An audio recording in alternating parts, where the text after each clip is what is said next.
Rice. He's got an opening. Rice, he could go all the way. He's got one man to beat. Chase Becker spins, hangs, complete. Wow. Broughton breaks through. It's a race to the end zone. Touchdown, Sioux. The Sioux strike first. It used to be on the road. Conquers back on top as Region 8 champions. That's Ben Henig with a load of steam, and he pulls over. One as Blake Burnstrom looks to go. Blake Burnstrom floating in midair for two. Backdoor cut. Cheryl Hayes off the glass for two. There is Nesham. Wow, look at that shot by Addison Nesham. She's putting on a show. You think her heart is pounding? No way. The Lusitania Bertho Bombers are headed to the state. Quarter, 3 seconds, Simiano. No. Put back, no. The Killdeer Cowboys survive.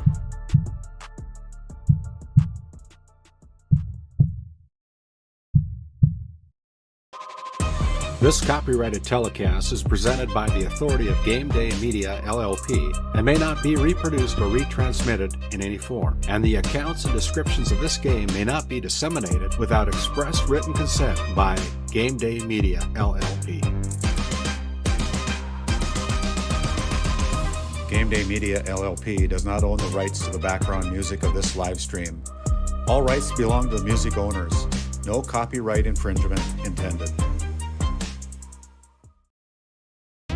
Today's GameDay Media broadcast is brought to you by NCC, Tioga Medical Center, The Country Store, St. Luke's Medical Center, Both the Own Boutique, Souris Valley Dental Group of Minot, Haugland Insurance Services, D&L Paraffin, Brad Johnson Insurance, Bravera Bank, Continental Resources, Northwest Therapy Services, Nesset, Tioga Ace Hardware, DA Land, LLC, Border Plains Equipment of Stanley, The Bank of Tioga, Tioga Parts Supply, Tegan's Interiors, Tioga Drug and Soda Shop, Prairie Home Furnishings, Farmers Union Insurance, Larson Vossen Agency,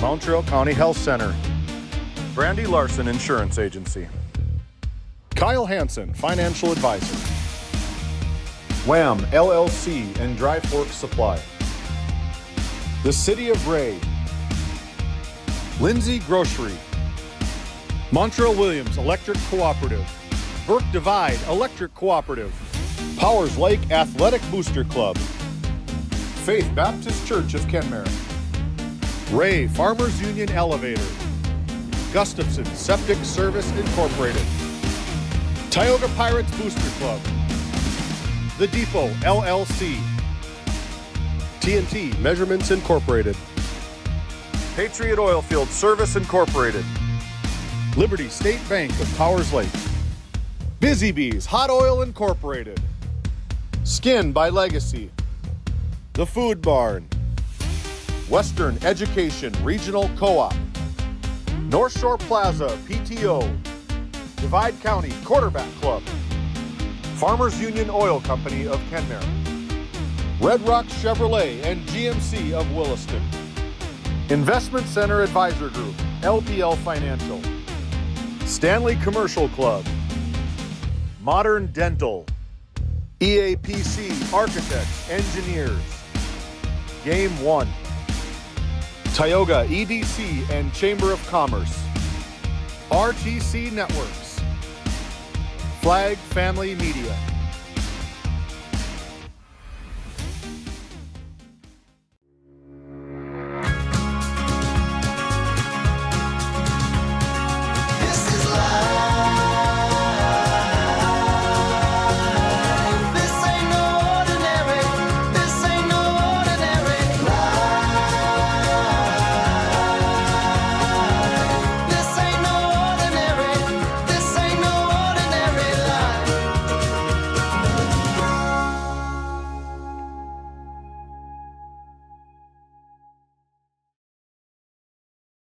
Kyle Hansen is proud to be a Thrivent financial professional, providing personalized financial guidance to people of all stages of life. Thrivent believes humanity thrives when individuals make the most of what they've been given, and Kyle is here to help you do just that. Larson Boston Agency, your Farmers Union insurance agents located at 106 Main Street North in Crosby, North Dakota, offer multiple lines of insurance, including crop, farm and ranch, home, auto, commercial, and health insurance. Give Chell or Robbie a call today at 701-965-6335. At Souris Valley Dental Group, we've been using modern treatment techniques and products to help families smile since 1968. Voted as the #1 dentist in Minot, our team of expert dentists combine their unique areas of expertise and their experiences to create treatment plans that help each individual patient meet their goals. Contact our dental office at 701-419-8900 or visit sourisvalleydental.com to schedule an appointment today. You can count on us to keep your family grinning from ear to ear for many years to come. Lindsay Grocery is proud to be your locally owned and operated hometown store in Crosby, North Dakota. From fresh baked goods and crisp produce to our in-house smoked meats, we've got everything you need close to home. Stop in and experience the convenience and the friendly faces of shopping local again. We are open 7 days a week, and we look forward to serving you. That's Lindsay Grocery. Find us on Facebook for specials and updates. This Game Day Media broadcast is brought to you in part by At DA Land LLC, our vision is to provide for the community in which we live and operate, providing a full line of skid steer attachments, farm and ranch, equine equipment, and much more. Shop our store in Tioga, North Dakota, or visit us online at daland-llc.com. Otheon Boutique carries a wide variety of women's clothing as well as permanent jewelry. Shop in downtown Tioga or visit their website at shopotheon.com. D&L Paraffin Incorporated is a local family-owned hot oil company that has been in operation since 1981. We work hard to develop good business relationships with the oilfield companies in the Tioga area. While offering services north of Lake Sakakawea, we focus on integrity, hard work, and safety. For all hot oil services, call dispatch at 701-641-3065 or 701-641-6310. And for hiring information, be sure to follow us on Facebook at DL Paraffin. Game 1 powers your team, business, and community with athletic apparel, uniforms, company gear, and event apparel. Featuring screen printing, embroidery, and the brands you trust. Game 1, the brand behind your brand. EAPC Architects Engineers is shaping the future of K-12 schools, healthcare, civic spaces, and higher education across North Dakota. Proud to support our athletes and proud to serve our communities. EAPC, designing solutions, impacting communities. At Tioga Ace Hardware, our store is a member of the largest retailer-owned hardware cooperative in the industry. We are all committed to being the helpful place by offering our customers knowledgeable advice, helpful service, and quality products. As the helpful hardware folks in your community, we promise that helping you is the most important thing we have to do today. Shop the biggest brands all under one roof at 119 North Main Street in Tioga, or shop online at acehardware.com. At Border Plains Equipment of Stanley, your local Case IH dealer, our vision is to be the respected and recognized leader in agricultural and equipment and the employer of choice by helping people succeed. Our mission is to serve agricultural customers and communities by partnering to meet their needs through the sales and support of farm equipment and technology. Visit borderplains.com to check local inventory or stop by at 8141 off Highway 2 in Stanley. Your local Case IH dealer. It's a beautiful night here in Tioga, North Dakota, as we have a Region 3 battle between the Tioga Pirates and the South Prairie-Max Royals, Part 2. They met earlier in the season where the Pirates won by 4 points. It was a barn burner. We're looking for the same thing here tonight. We want to welcome you into the Border Plains Equipment pregame show. Located right off Highway 2 in Stanley, North Dakota, your local Case IH dealer. Visit borderplanes.com for local inventory and to explore job opportunities. My name's Noah Fredrickson alongside David Peterson. David, should be a fun one. No playoff implications on the line tonight, but these are two teams that know each other very well. They can go back and look at that first game, look at the tape, and I think both teams have a great game plan tonight. Yeah, both teams are desperately wanting the second win for Tioga or that elusive first win for South Prairie-Max, coming in at 0-7, and the Pirates coming in at 1-5. And to your point, I think it's going to be a competitive game between the two teams. Both of them are hungry for a win, and it's a beautiful night when football is happening. The sun is setting. The field turf is laid. The track is on hold right now. The stands are back. They're tailgating in the back. It's a beautiful night for football here at the new renovated Tioga Sports Complex. And to make things even better, it's homecoming night for the Tioga Pirates. And this, you said it earlier before we came on air, that this is only their second home game so far on the season because of the new field. Yeah, this is Tioga's second home game of the season, and it's because of the new turf that you can see out here. It was just laid about the middle of September, maybe closer to the beginning of September. Piece by piece, sod by sod, up and down they ran out of warm weather. The rubberized track that will go around the facility is scheduled to be next summer, I believe, but if you can see out in the distance of our camera, they got skid steers and excavators. They're putting a shot put area, a discus, javelin area on the south side of the facility. So a lot of renovations. At some point in time, you have to bite the bullet and you have to probably sacrifice a season, which nobody wants, but these road warriors for the Tioga Pirates are finally ready to play at home against a good competitive opponent. And they've got to be looking forward to this here on homecoming night. But more than that, the Royals, they want to spoil homecoming night, but they also want revenge from their earlier loss to the Pirates. So I think the Royals are going to come in tonight, and I'm going to make the prediction that they strike first, they set the tone for the game, and see how the Pirates respond. Yeah, it was 22-26 way back, which seemed like just a week ago, back on August 22nd, over in Minot at the South Prairie Field.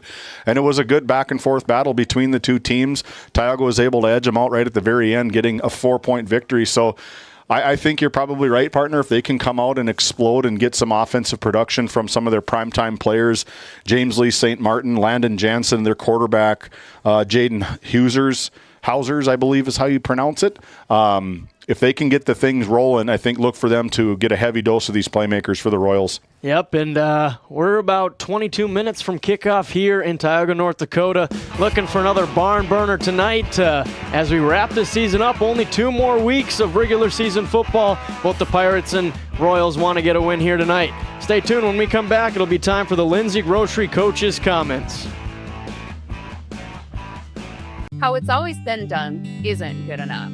When it comes to your farm, your family, and your future, you deserve better.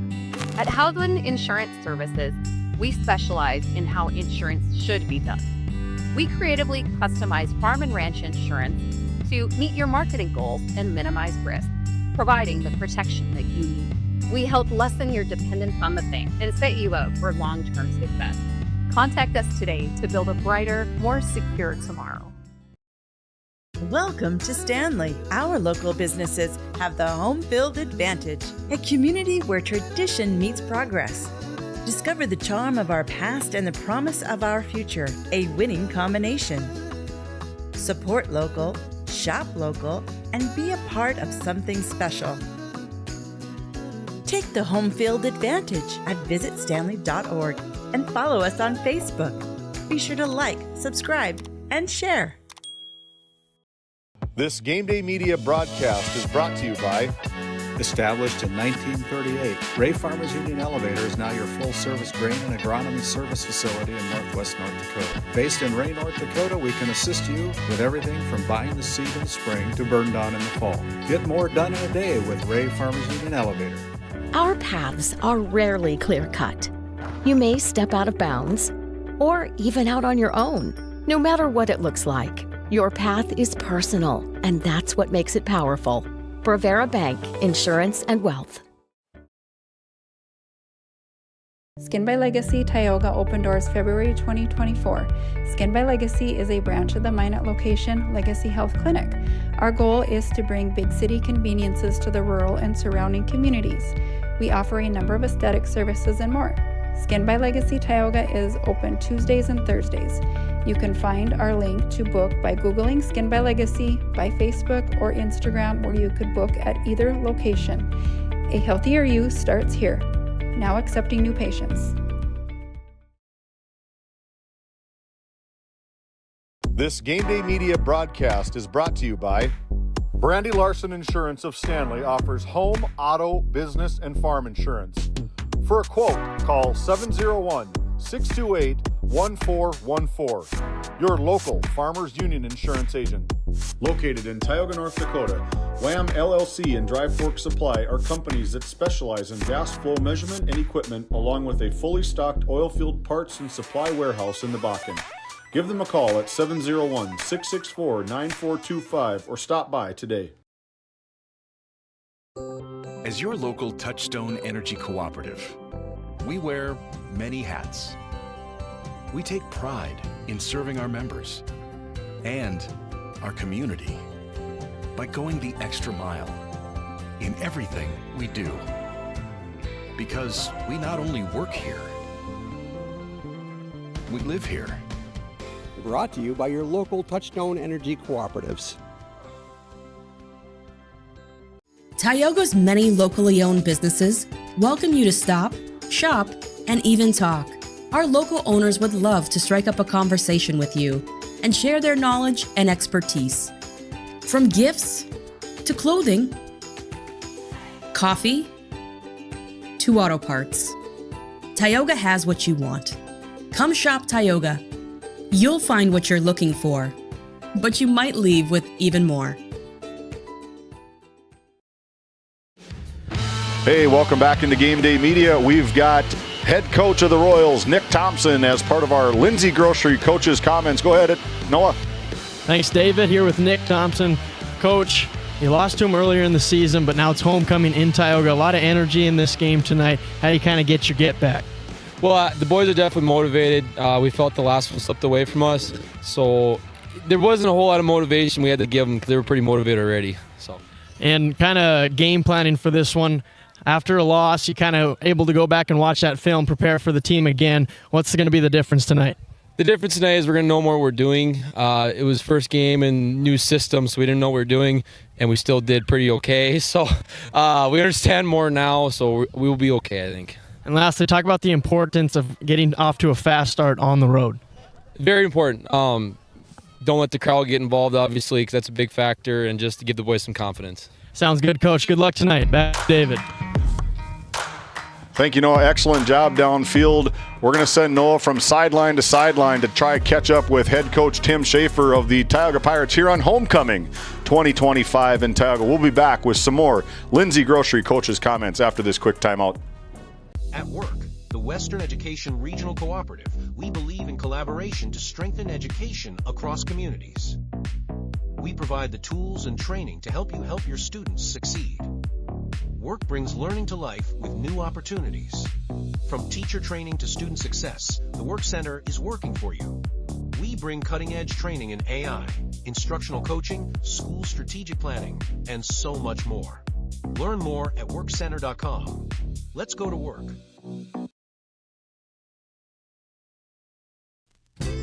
Founded in 2019, Northwest Therapy Services, located in Ray and Williston, North Dakota, provides speech therapy in our clinics, as well as partnering with local schools and nursing facilities to provide on-site therapeutic services. Our therapists offer language therapy as well as therapy for social, cognitive, communication, swallowing, feeding, and voice disorders. We are dedicated to providing the highest level of quality services. To schedule an appointment, visit nwtherapyservices.com or call 701-568-8255. Located in Powers Lake, North Dakota, the Country Store has what you need. From hardware to everyday essentials, including FR clothing, power tools, and even embroidery and screen printing. You can find most everything at the Country Store. There's always a friendly face willing to help you find what you need at the Country Store. Jared and Brenda invite you to visit them on Main Street in Powers Lake. The Country Store has been in business for almost 50 years. If they don't have it, you probably don't need it. Give us a call at 701-464-5434 today. Hey, welcome back into Game Day Media. We are going to catch up with head coach Tim Schaefer after senior night here as we take some introductions from public address announcer Ryan Harris. Enjoy senior night, folks. J.T. Hyatt, the son of John Hyatt, Brenda Hyatt, and Anthony Slavic.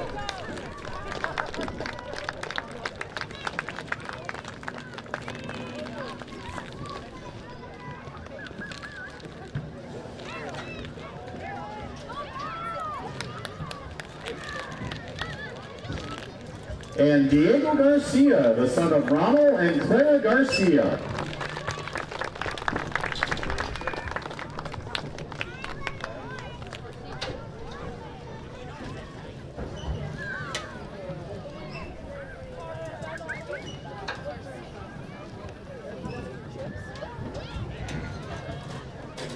Ladies and gentlemen, these are your senior Pirate football players and their proud parents.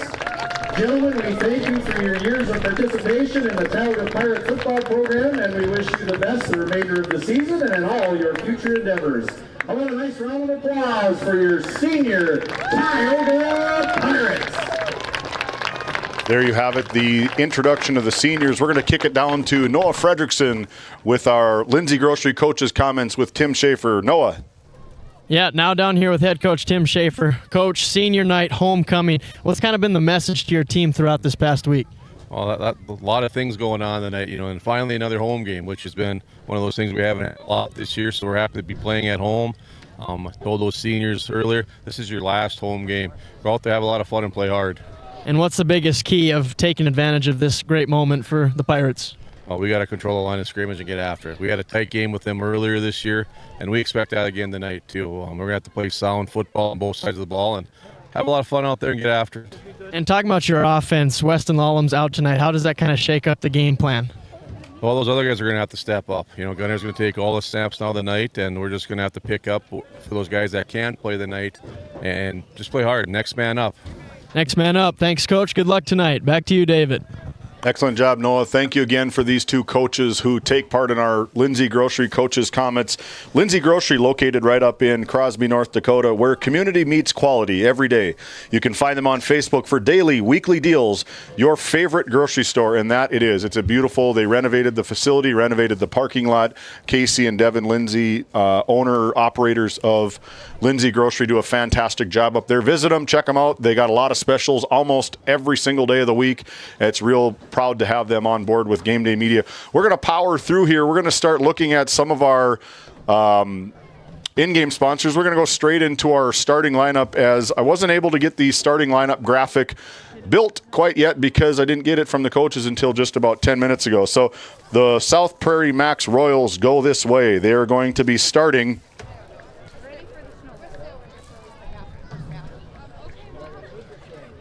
this way. Starting at left tackle, Jamison Beam, number 59, a junior. Left guard, Carson Kohler, number 75, just a freshman. Coming in at center, a senior, number 53, Zach Korgel. Starting at right guard, a sophomore, number 78, Gabe Shareski. At right tackle, just a junior, number 61, Luke Persed. At quarterback, the senior, number 5, Jaden Hausers. At running back, number 1, a senior, number 29, Landon Jensen. At another running back, a sophomore, number 12, Ethan McCall. At the wide receiver, they run 3 of them. Number 3, a junior, Weston Sabi. Number 4, another sophomore, wide receiver, James Lee St. Martin. And rounding out the 11 positions for the South Prairie-Max Royals, number 16, a sophomore, wide receiver, Will Rao. As we flip it over to the other side, the Tioga Pirates start this way. These starting lineups brought to you by the Country Store. If they don't have it, they probably don't need it. Visit doitbest.com/the-country-store.com. You can order online and pick it up. If you don't have it, they probably don't. If you don't have it, you probably don't need it, and that is the Country Store. And the Tioga Pirates go this way senior night, as head coach Tim Schaefer just said. They're running quarterback, QB1, a senior, Gunnar Moberg, number 18. Jeremiah Schmidt, the running back, number 13, a senior. A junior running back, Bowden Iverson, number 16. Another wide receiver for the Tioga Pirates, senior, Rylan Hollingshead, number 10. Another wide receiver, 6'6", number 11, Wyatt Rice. Good end zone target for Gunnar Moberg. another tight end, senior Wyatt Brown, number 34. Tight end, number 87, sophomore Jaron Ron. At the center position, a sophomore Gary Danks, number 51. And rounding out the top 11 for head coach Tim Schaefer, number 65, a guard, junior Gavin Davidson. That is the way the Tioga Pirates are going to be starting tonight's game. Not a conventional lineup, but when you want to just get your seniors and get them the recognition, you put them in positions they're probably not going to play. You just get them on the field somehow. And I think that's a good idea. Just it's senior night. You know those seniors are going to be playing with a different energy than maybe some of the underclassmen. And I talked about getting off to a fast start. I think that's going to be a good way for Coach Schaefer. Yeah, it is a good way. As we get into our player spotlight, Red Rock Auto, one of the best sponsors that we have, fast and reliable service and car shopping made easy. For specials, new and pre-owned inventory, visit redrockchevygmc.com today.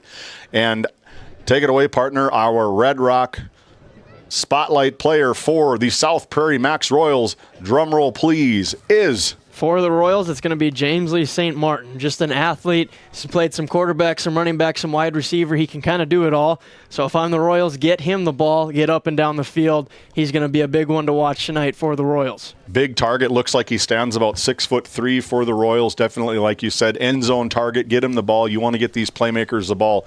We flip the page and we go over to the Tioga Pirates side for Red Rock Auto GMC player spotlight is...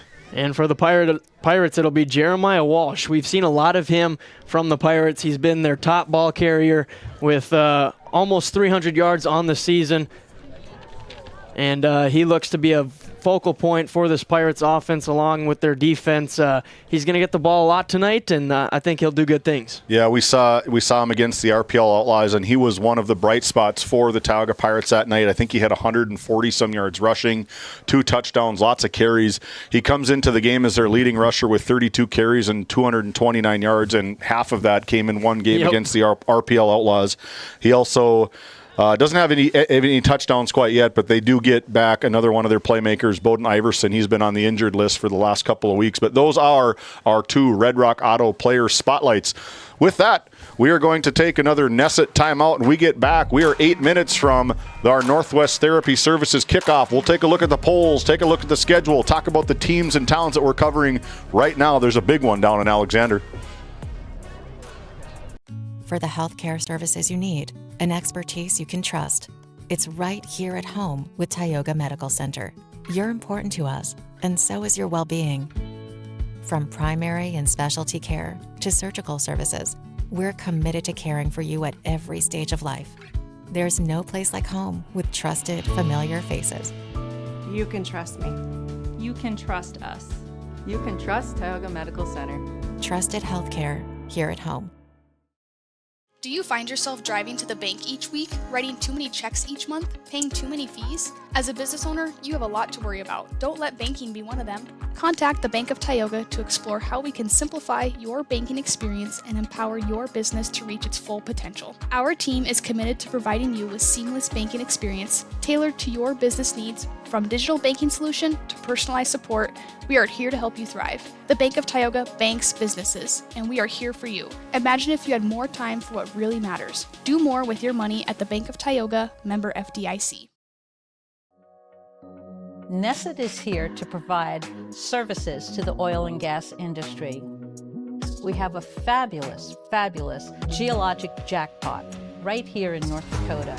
And what we are doing is providing and developing this resource to be used for years, decades, and generations to come. I look forward to a great future right here in Tioga, North Dakota.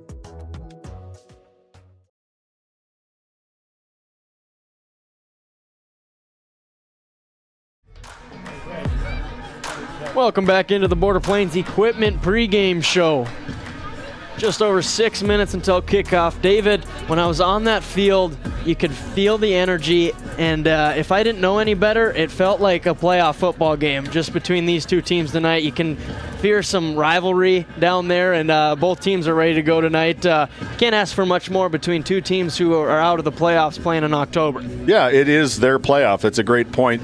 And it doesn't get any easier for South Prairie-Max as they're going to host the number 2 team in the state of North Dakota, the Velva Garrison Drake Animus Aggies next week, and the Tioga Pirates go on the road, I believe, next week as well to take on the Bishop Ryan Lions over at Herb Parker Stadium. So it doesn't get any easier for these two. So to echo your comments about the importance of this game being a 1-game playoff, right now, and then next week, see what you're made of. You can upset. You got to play the game, right? Yep.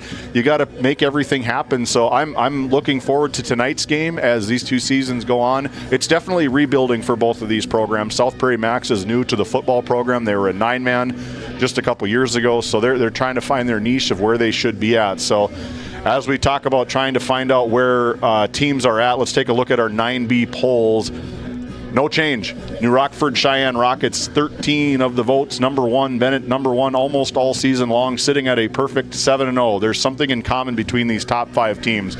They're all undefeated, and they're all very, very good. And one of those is not going to be undefeated after tonight on our other channel here on Game Day Media. Yeah, if you haven't heard, Game Day Media, Titus Stenberg and the crew down as Watford City is on the road in Jamestown. We decided to pick up, in my opinion, one of the probably the best 9B football games right here in western North Dakota. The number 4 Alexander Comet, 7-0, putting their undefeated record on the line, hosting the number 5 Divide County Maroons, 7-0. My dad was up in Crosby last night. The buzz, the atmosphere, you talk playoff football, you talk about region championships, you talk about potentially a bye, first-round bye for either one of these teams. But let's not forget about number 2, the Larimore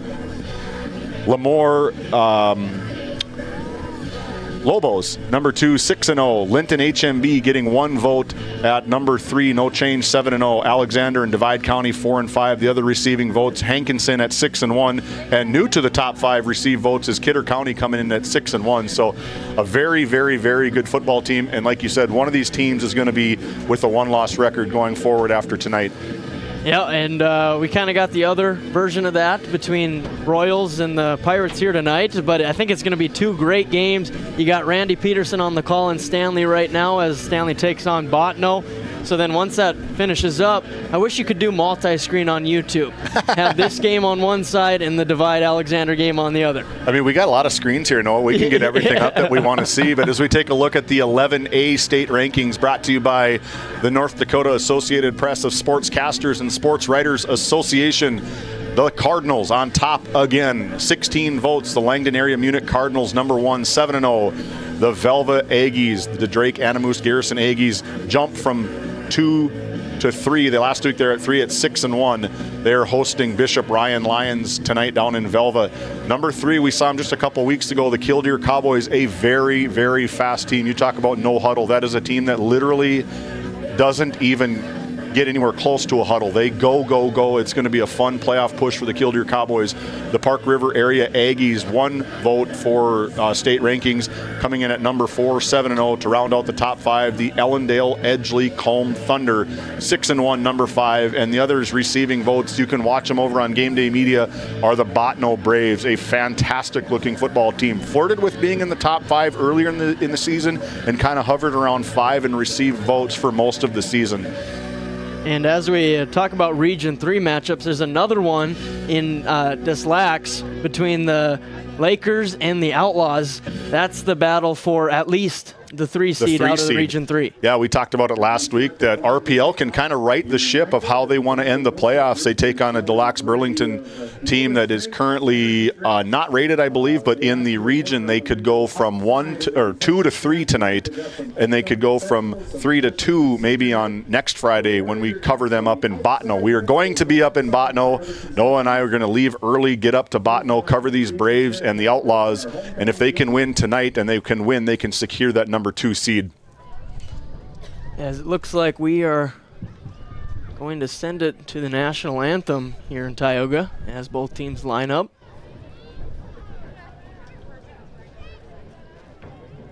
Teams look ready. Ladies and gentlemen, I would ask you to please stand at this time and remove your caps. Our beautiful American flag is flying proudly in the southwest corner of the end zone as we sing the national anthem. Say, can you see by the dawn's early so proudly we hail at the twilight's last gleaming, whose broad stripes and bright stars through the perilous fight o'er the ramparts we watched were so gallantly streaming, and the rockets' red glare, the bombs bursting in air, gave proof through the night that our flag was still there. Oh, say does that star-spangled banner yet wave o'er the land of the free and the home of the brave.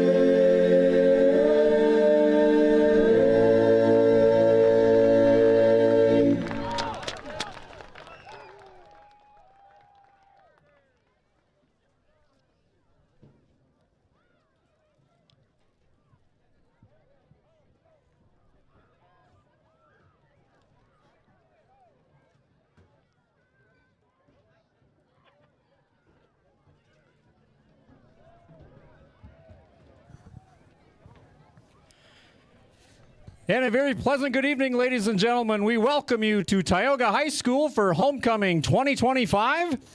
Our homecoming matchup this evening will feature the visitors on the scoreboard, the South Prairie-Max Royals, as they have traveled to town to take on the home team, your Tioga Pirates. Let's get to tonight's starting lineups. Here is the starting offense for the visiting Royals.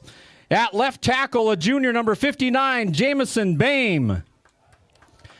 At left guard, a freshman, number 75, Carson Kohler. Starting at center for the Royals, a senior, number 53, Zach Korgel. At right guard, a sophomore, number 78, Gabe Shareski. Starting at right tackle, a junior, number 61, Luke Persed. At quarterback for the Royals, a senior, number 5, Jaden Husers. Starting at running back, a senior, number 29, Landon Jensen. At the other running back, a sophomore, number 12, Ethan McCall. At one wide receiver for the Royals, a junior, number 3, Weston Sabi. At another receiver, a sophomore, number 4, James Lee St. Martin. And the third wide receiver, a sophomore, number 16, Will Raw.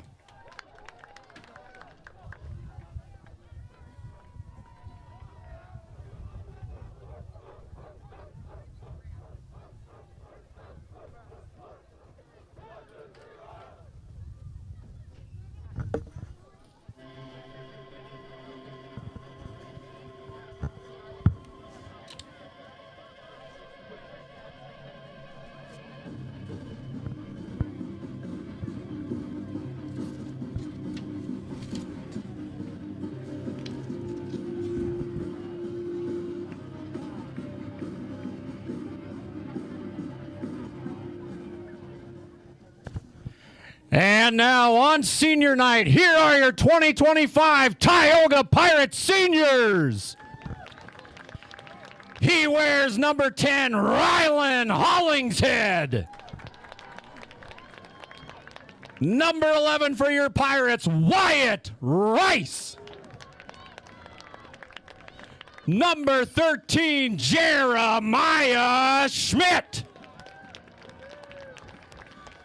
He wears number 18, Gunnar Moberg. Number 62, J.T. Hyatt.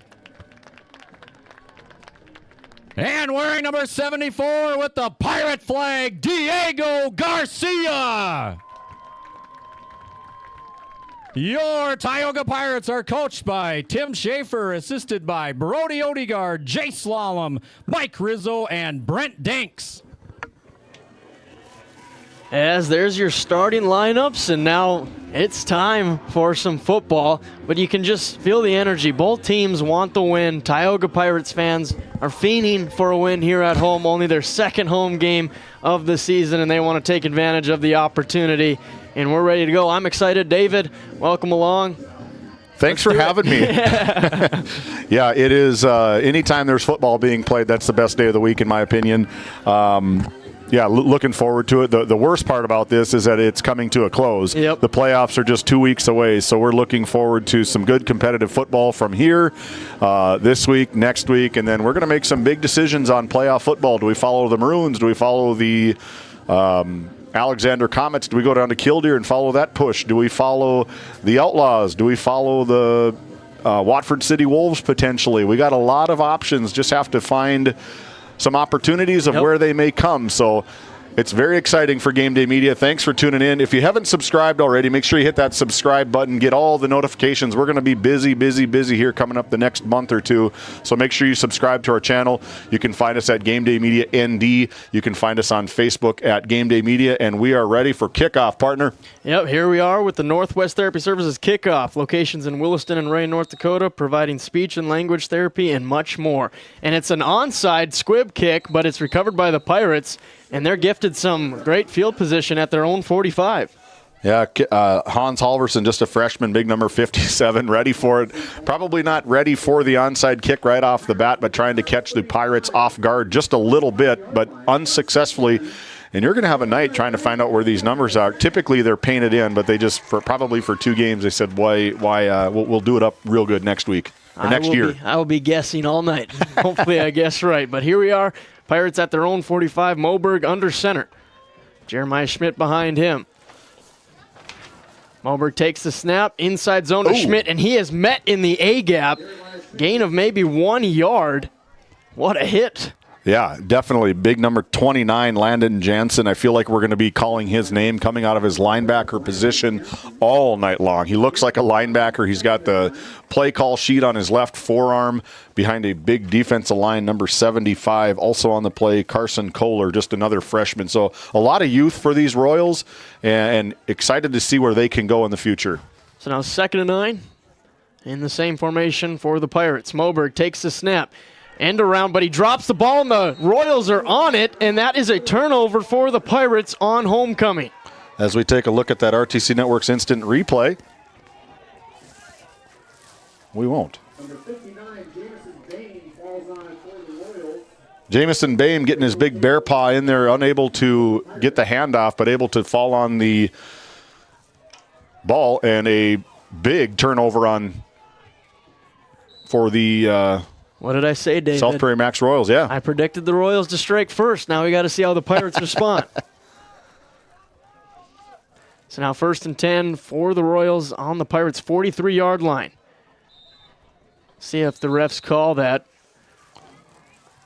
Encroachment on the defense is my guess. And you are right. 1 for 1, David Peterson. Good job. Write it down. Tell my wife. 1 for 1. Haven't been wrong all game. The officials for this afternoon's regional game is Will Bushong, Brian Lynn, Travis Falcon, and wearing the white hat, one of the best in the region, Mr. Matt Liebel. So now 1st and 5 for the Royals. Users under center. Jansen behind him. Both teams staying in kind of the same formations, and that's going to be another penalty. And it's going to be encroachment again on the defense. Easy 5-yard penalty again. First down without even having to do anything. A Prairie Homes Furnishing first down. Easiest first down South Prairie had probably all season long. Yeah, I'd say. They haven't even got a run and play yet, and they already went 10 yards. So now they're at the Pirates' 33-yard line. Looking to strike first here in Tioga, North Dakota. Users under center. Ethan McCall in the slot back. Inside zone to Jansen. Carrying a few Pirates defenders for about a 5-yard gain for Jansen. Good positive game. Like I said, I think we're going to be calling his name all game long. Really set the tone off that first hit. Kind of bobbled the snap, did Jeremiah Schmidt as well. And when he can get his nose on the ball, I think good things are going to happen for these Royals. Brings up 2nd and 5 for South Prairie-Max. Brand new scoreboard just on the southwest side of the facility, looking right at it. White numbers, man, you talk about a crisp, clean look on that scoreboard over there. Users takes the snap, drop back, throwing over the middle, finds his target, Weston Salby for the touchdown. Royals strike first. As we take a look at that RTC Network's instant replay, beautiful play design from head coach Nick Thompson.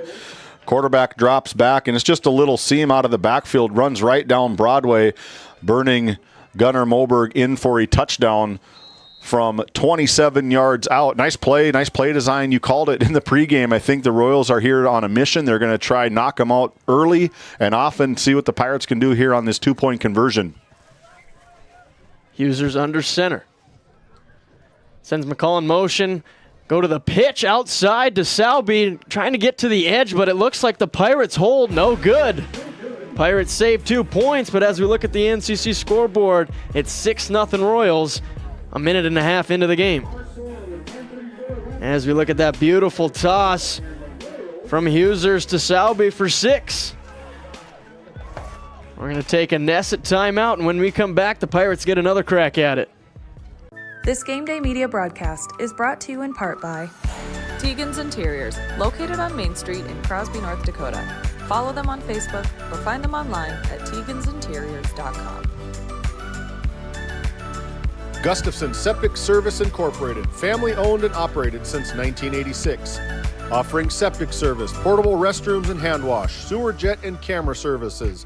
Located in Stanley, North Dakota, call for a free quote at 701-628-2960.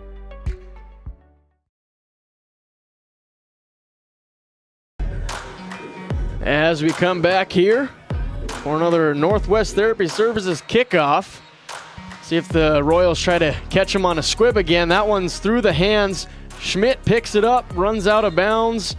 Tioga Pirates will get it at their own 47. So again, great field position to start for the Pirates, but 2 plays into the last drive and they turned it over. Definitely. We're going to take another look at this RTC Network's instant replay. You can see running back just come out of the position, slip right down midfield as it's a perfect pass right on the numbers, outstretched arms of the receiver, and it's got to be a positive thing on that sideline knowing that we can play with these guys. They got our number last beginning of the season. Let's get some payback here. And it definitely helped when their first 2 plays were 5-yard penalties to get them even closer. But now the Pirates look to strike back. Moberg under center. And now the Pirates draw the Royals offsides, it looks like. Yep, so free 5 yards for the Pirates offense.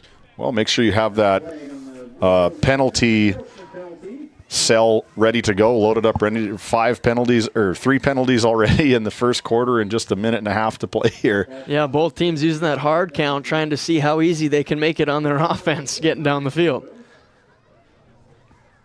1st and 5. Moberg under center. Hollingshead out to the right in the slot back position. Takes the snap. End around, doesn't fumble it this time. Gets to the outside. Bowden Iverson. Bowden Iverson for the Pirates, who picks up the first down after a 7-yard gain. Yeah, Bowden was their leading receiver. He's been really hampered by a knee injury most of the season, and finally able to see him get some offensive snaps here. He's been, like I said, he's been injured for last 2 games for sure, his first game back. And when Bowden Iverson, I remember watching him when he was about a 6th grader. He's fast, elusive, real shifty. I think one of the biggest problems is what you said, bobbled the snap. That's been a big problem of his throughout his young high school career. 1st and 10 at the Royals 40. Now Moberg drops back, finds his guy Ron on the outside, wide open, and he's going to waltz into the end zone, and the Pirates are right back in the game. A perfect play call, just a little, almost similar to that play design last for the Royals, and Moberg just had to float it up there, and Jaron Ron, their leading receiver for the Pirates, able just to sneak into the backfield and just, like you said, waltzes into the end zone pretty much untouched for a big 40-yard touchdown play for the Pirates. Just over 3 minutes into the game, and both teams have put 6 points on the board. Pirates looking to add 2 more here with the 2-point conversion. If you're a fan that's a fast start. If you're a fan of offense, this is a place to be. And actually, it's going to be an extra point. I don't know if I don't know if I have ever seen Tioga attempt a field goal kick. What about put one right down the middle? As we take a look at that RTC Network's instant replay on the 40-yard pitch and catch from Moberg to Ron, untouched into the end zone. Pirates up 7-6 on your NCC scoreboard. 9:53 to go here in quarter number 1. We'll be back after this Nesset timeout. Voted a top 20 critical access hospital in quality, our trauma center is ready to handle all your emergency needs with our acute stroke ready certification and full lab and radiology department. Our physical, occupational, speech therapy providers are available for all your rehab care, and our family practice clinic provides a variety of care including well child and child immunization. Psychiatric care is available by telehealth, and mental health is available in person. Schedule an appointment by calling us at 701-628-2505 and find us on our website at stanleyhealth.org. Montreal County Medical Center, here to help you throughout a lifetime. As we bring it back to Tioga, North Dakota, a fast start here as the Pirates regain or get their first lead, 7-6, and now the Royals offense will be back on the field, looking to strike right back. St. Martin back to return alongside the first touchdown scorer of the game, Salby. Kick is away, and it goes to Salby. Or that's actually Oliver Marshall. And he gets to his own 36-yard line where the Royals will take over on offense. Just want to bring up this play here again for the Tioga Pirates, and all Jaron Ron did was just a little pass block for about a second, got the defense coming at him, and then from there he just released out, upfield he went, and Moberg put it on the absolute dime for him. Just an easy pitch and catch for that first touchdown of the game for the Tioga Pirates. A lot of youth again. Moberg is one of the senior leaders for this team. Jaron Ron, just a sophomore, a very nice-looking prospect for head coach Tim Schaefer. And both these offenses are looking eerily similar. Both long touchdown passes for their scores of the game, and they keep drawing each other off sides. I think they're going for a record of most hard counts. So you go penalty, penalty, touchdown. Penalty, penalty, touchdown on the other side. Now penalty, expect maybe another penalty, and they're just going backwards now are the Royals. That one was a false start.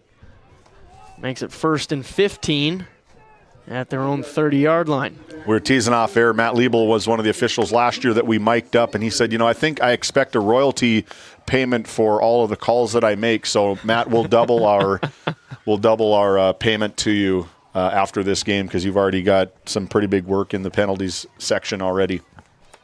Jaden Huser's under center, gets it to his fullback Jansen, who gets the 5 yards back. Will bring up 2nd and 10 for the Royals. Good play dive, just a quick dive for the fullback right up the middle, like you said, trying to get that. And now they're back to the line of scrimmage, just a little bit short maybe of that original line of scrimmage, I'd say, by maybe half a yard. But now it kind of opens the playbook up back again, looking at 2nd and 10, 2nd and 11 on the scoreboard. And you got to think both of these teams will have advantages in the passing game, especially not being known to pass it, as we've seen already 3 minutes into this first quarter. 2nd and long. Husers takes the snap. Screen pass out to Torsten Biel. It makes a man miss, gets a few more yards, and then a flag comes onto the field. As we're going to take a look at the RTC Network's instant replay, I think everybody on the Pirates sideline saw exactly what I saw as Rylan Hollingshead getting blocked in the back. Good play here as a guilty party is going to be James Lee St. Martin, just pushing him right there, pushing him out of the way. He turns his back. You can't do that once they turn their back. Can't push him in the back. A big penalty because it was a decent gain, about 4-yard gain for the Royals. Yep, would have made it 3rd and manageable. Holding. That was blocking the back. Instead, it makes it a 2nd and a country mile.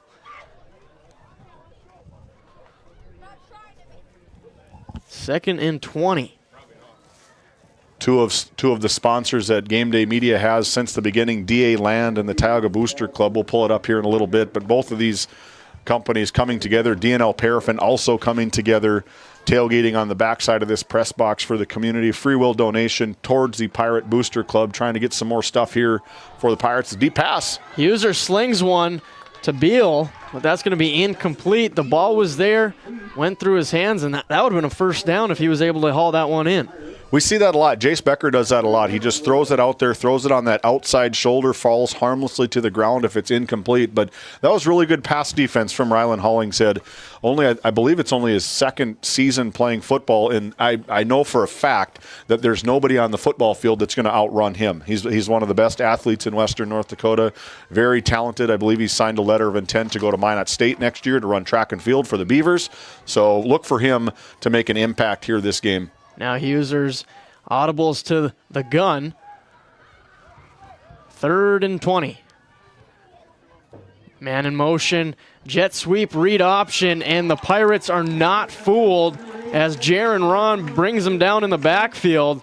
Loss of 5 yards, and that doesn't work on 3rd and 20. 3rd and 20 going the wrong way. Jaron Ron, he's right on the top of your screen in the stand-up defensive end position. Just nobody even puts a jersey on him, reads the RPO and jumps up into the backfield and brings him down for a huge loss. 4th and 25, ball on the 20. You got about a 25-mile-an-hour wind at your face. I'd like to see Rylan Hollingshead catch us at about the 40 and try dart into that end zone.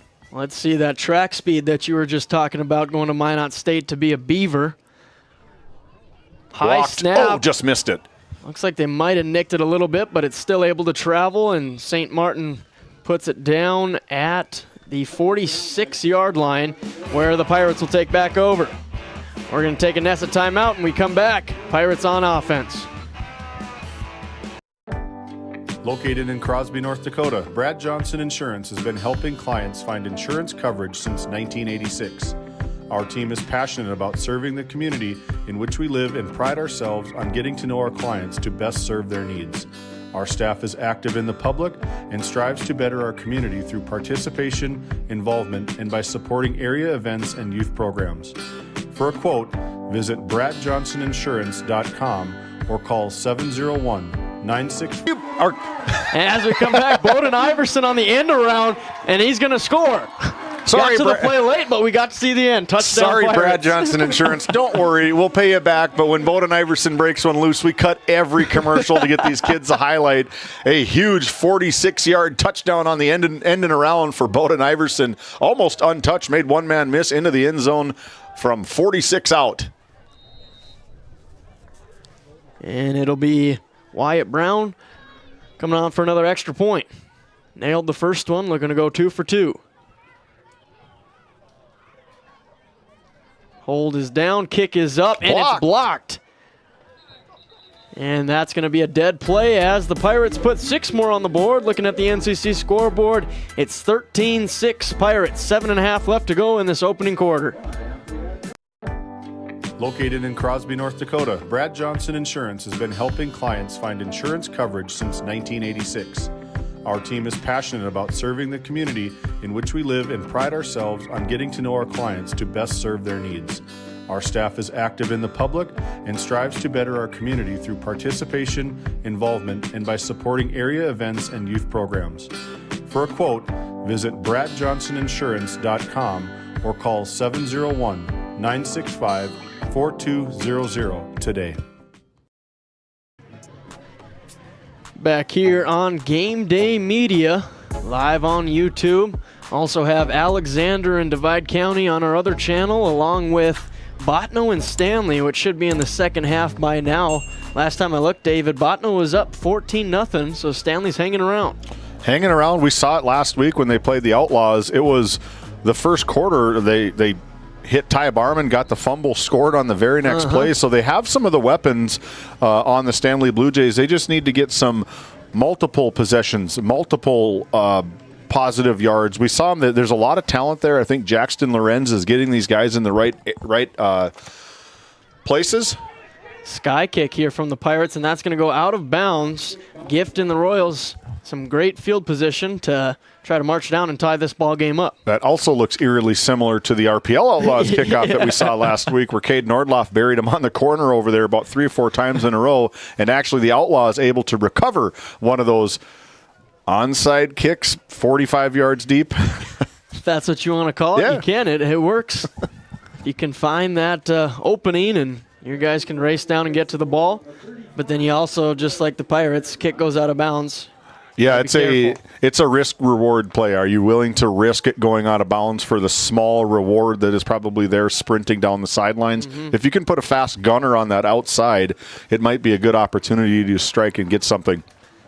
1st and 10 for the Royals. Vegas to the right. They get it to McCall. He's got the edge. Cuts it back inside. Picks up the first down and a couple more yards for the Royals. I love the option. There is not a better play in football, in my opinion, than the true option. I love how they play it.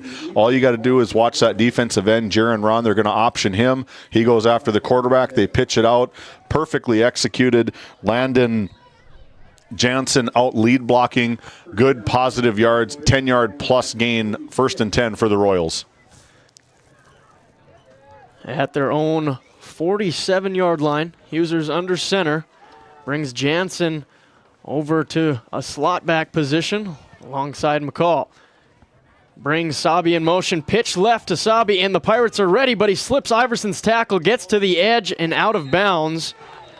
There's a flag on the field. I wonder if that might be holding. Maybe potentially block in the back or something as well, because Bowden Iverson shot through there like a missile right there. I didn't see a block. Maybe it was some other penalty play that they maybe saw, but Jay Slalom took an absolute hit on the ankles over there on the sidelines just out of our camera view. But something about these coaches, they got to keep on their toes as well when plays come over toward the sidelines. But that fall was definitely against South Prairie. I didn't see what it was against, but it was holding. Holding. So it brings up 1st and 20.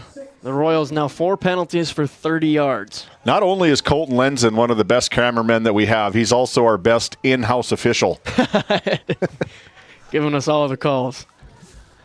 1st and 20, Huser's under center. Takes a snap, drops back in the pocket, floats one out to the right. It was Beal trying to come back for it, but that'll be incomplete, bringing up 2nd and 20. Had the play, had everything they needed. The ball just got caught up in the wind and almost just got stopped in midair and fell harmlessly to the ground. But that's dangerous territory if you let that thing hang up in the air like that. Defensive backs have just as much opportunity to jump for the interception as the receiver does. And maybe he was trying to draw the defensive pass interference. We've seen that at the professional level a lot, where quarterbacks will underthrow and draw the defensive pass interference every time. I hate that play. It's taken football. It's taken the NFL back to that no-fun league. Can't hit them anymore. Nope. 2nd and 20. Huser's in the shotgun, brings McCall in motion. Read option, takes it up the middle, and he is met by Garcia, but drags him a little bit for a 6 or 7 yard gain. Good read on that RPO as we take a look at that RTC Network's instant replay. Held it in the gut for just a second here.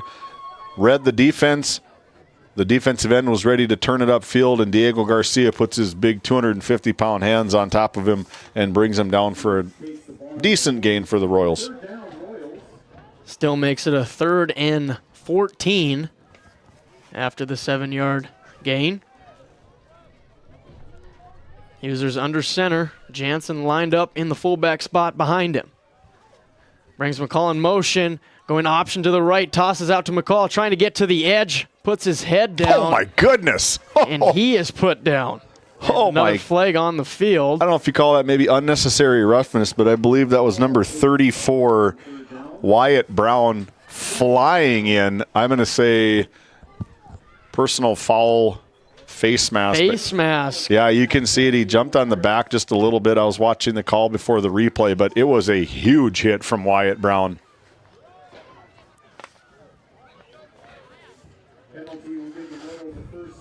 We'll have to extend our formulas in our penalties.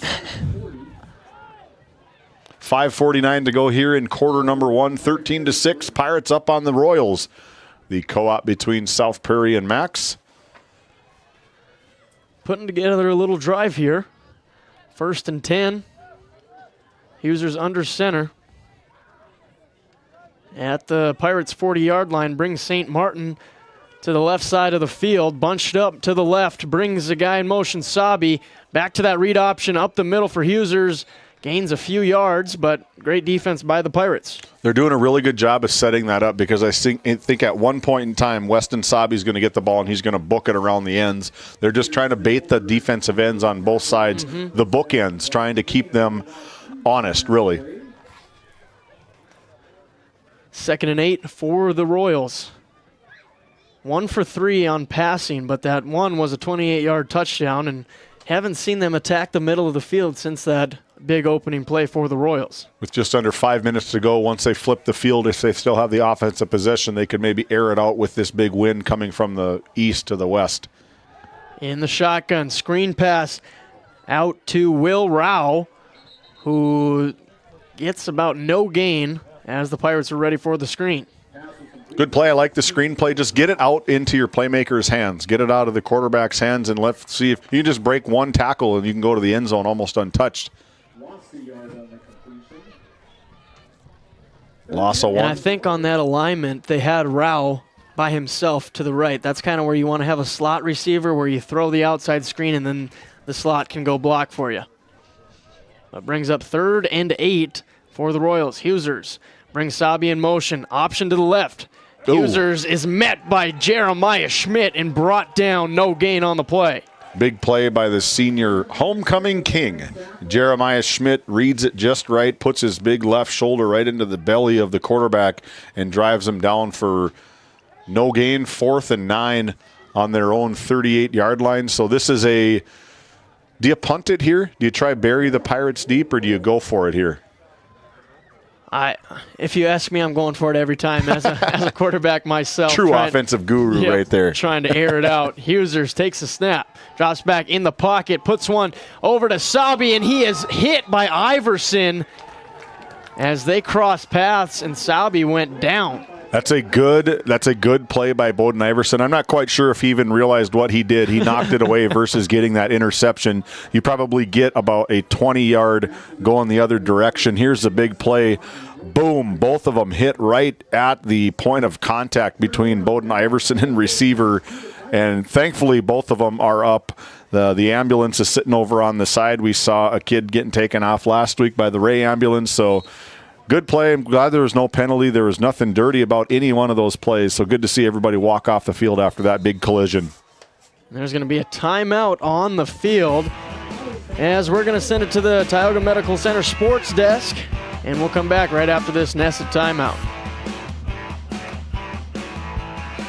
Have you ever wondered how your internet works? It starts with fiber in the ground. And local employees who connect that fiber to your home or business. Our 9,000 miles of fiber keep you connected to your neighbors and the world, while keeping your data safe from intrusions, viruses, and malware. At RTC Networks, we're proud to offer our community the fastest, most reliable fiber optic internet available. Our goal is to keep you connected seamlessly and securely.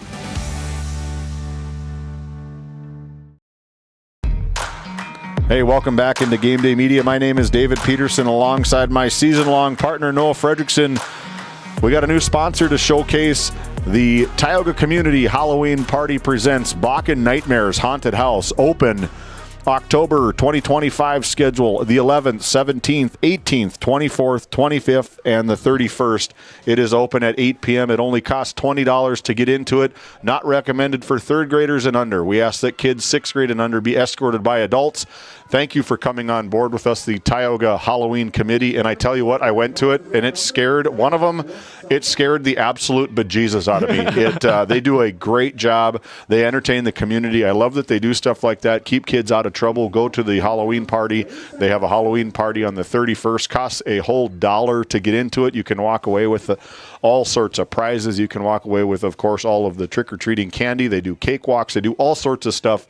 Trista Vandermark, Ronica Peterson, Jessica Steele, and Randy Ron presenting all of this Halloween scares. It's a lot of fun to have in town. 3-yard gain from Moberg brings up 2nd down and around to his guy Iverson, who scored on the same play in the past possession, and this time he picks up a 1st down, gain of 10 yards. We take a look at that RTC Networks instant replay, and this is what the Pirates missed the last 2 weeks. is all of the misdirection and the speed and power that Bowden Iverson can bring. Just misdirection. Good kick-out block from number 56 for the Pirates, Jacob Peterson, just a junior, and Bowden Iverson very shifty, able to get upfield very fast. Brings up first down at the Royals' 47-yard line. 2:50 to go here in the opening quarter. Moberg under center. Brings Iverson in motion, inside zone to Schmidt. It looked like he dropped the ball. Ball's on the ground? Ball is on the ground, but Schmidt is able to get back on it for the Pirates to avoid disaster. Trying to see who shot in here from the linebacker position. Probably Landon Jansen potentially playing that middle linebacker position. Big number 78. 78 gets his big pair paw. I believe he was the one that Gabe Shareski, just a sophomore defensive lineman, sits right over the ball. A huge load for these Pirates trying to keep out of the backfield. 2nd and 10 for the Pirates. And around to Jeremiah Walsh, the first time we've called his name tonight, and that's going to be a 3-yard Ball's on the ground loss. again. I think they're calling him down, though. Turnover, or we'll stay Pirates ball.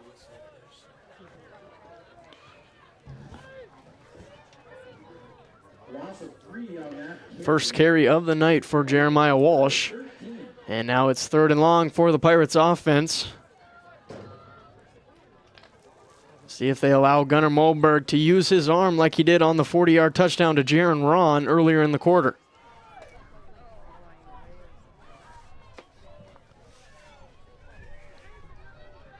Very similar offense as that 3 wingback. It is the same play. There's the RPO, and they go right back to Jaron Ron. And there's a flag on the field, but as of right now, it's a first down for the Pirates. So we take a look at the RTC Network's instant replay again. The same play as that touchdown. You called it. Jaron Ron blocks for just a second and streaks upfield, and all Moberg does is just, I think you're going to probably look at a pass interference. I think it's going to be declined. Big play gain from the Tioga Pirates on that little slip play from the tight end.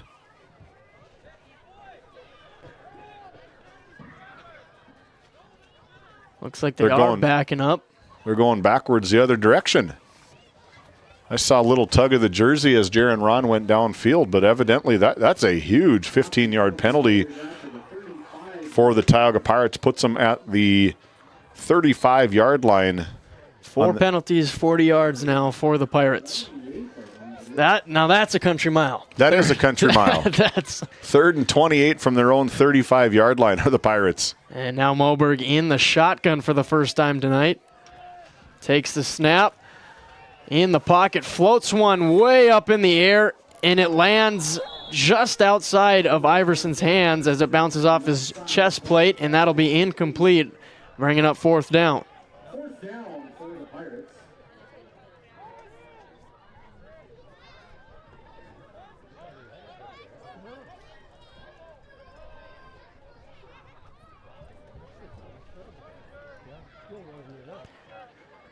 Pirates will more than likely send out their punt team to try to play the field position game.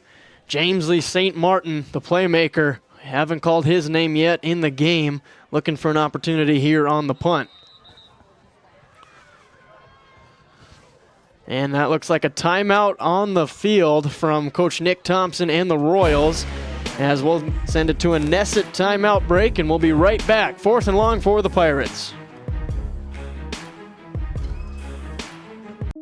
This Game Day Media broadcast is brought to you by... Since 1952, Liberty State Bank of Powers Lake serves Burt County and the surrounding areas with a full suite of financial services. We are committed to being your bank of friendly service. Liberty State Bank, FDIC insured. Tioga Drug and Soda Shop, located at 106 North Main Street in Tioga. Visit tiogadrug.com. Hey, welcome back. Here on Game Day Media in Tioga, North Dakota, as the Pirates special teams unit, it's ready to try and boot this one away. Punter Wyatt Brown and St. Martin back to return for the Royals. Brown puts that one up in the air. See if St. Martin tries to make a play, and he muffs it. And we'll see if Hollingshead got on it, and he does. And the Pirates flip the field position, but in their favor. First down, Tioga Pirates. Almost blocked by number 78, Gabe Shareski. Just missed it by a fingernail, I bet. And that ball is going to be probably hitting at about the 40-yard line. Otherwise, it does a very, very nice punt from Wyatt Brown. Flips the field, muffed punt from St. Martin. Ball's on the ground, and the speedy Rylan Hollingshead able to get on it right at the Pirates' own 33-yard line with 1:05 to go in quarter number 1. So a blessing for the Pirates. Back on offense, Moberg under center at the 34-yard line and around, and it is spotted right away by the defense of the Royals. Gabe Shareski. He was ready for that one. He is a load standing right over top of the ball, just a force to be reckoned with as he is giving the center all sorts of havoc. Just a big bull rush and right up the middle for a loss of 5 on first down for the Pirates. Under 40 seconds to go here in quarter number 1. Don't go anywhere at halftime, our Bank of Tioga halftime show. We got some special kids down playing on the field. You're biased. I am biased. My kid is playing on the field tonight, so super excited for that. I told him I was going to highlight him and all of his buddies. They do a great job. The Tioga Rec here in Tioga.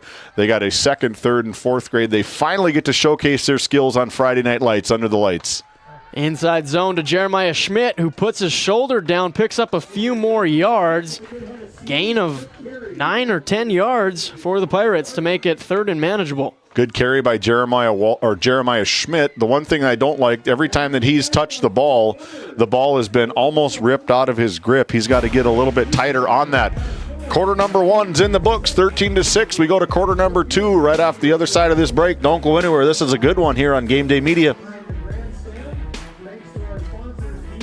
Borgo is a premier implement manufacturer, and Green Ag, a division of Farmers Union Oil Company of Kenmare, is a premier Borgo dealer, receiving top dealer by territory and top service by territory the last several years. Sean Rapp recognized as top salesman by territory the last 3 years. It's the result of a dedicated staff working hard to ensure customers receive the finest in Borgo drill sales, parts, and service. Green Ag, a division of Farmers Union Oil Company in Kenmare, located in Mohall.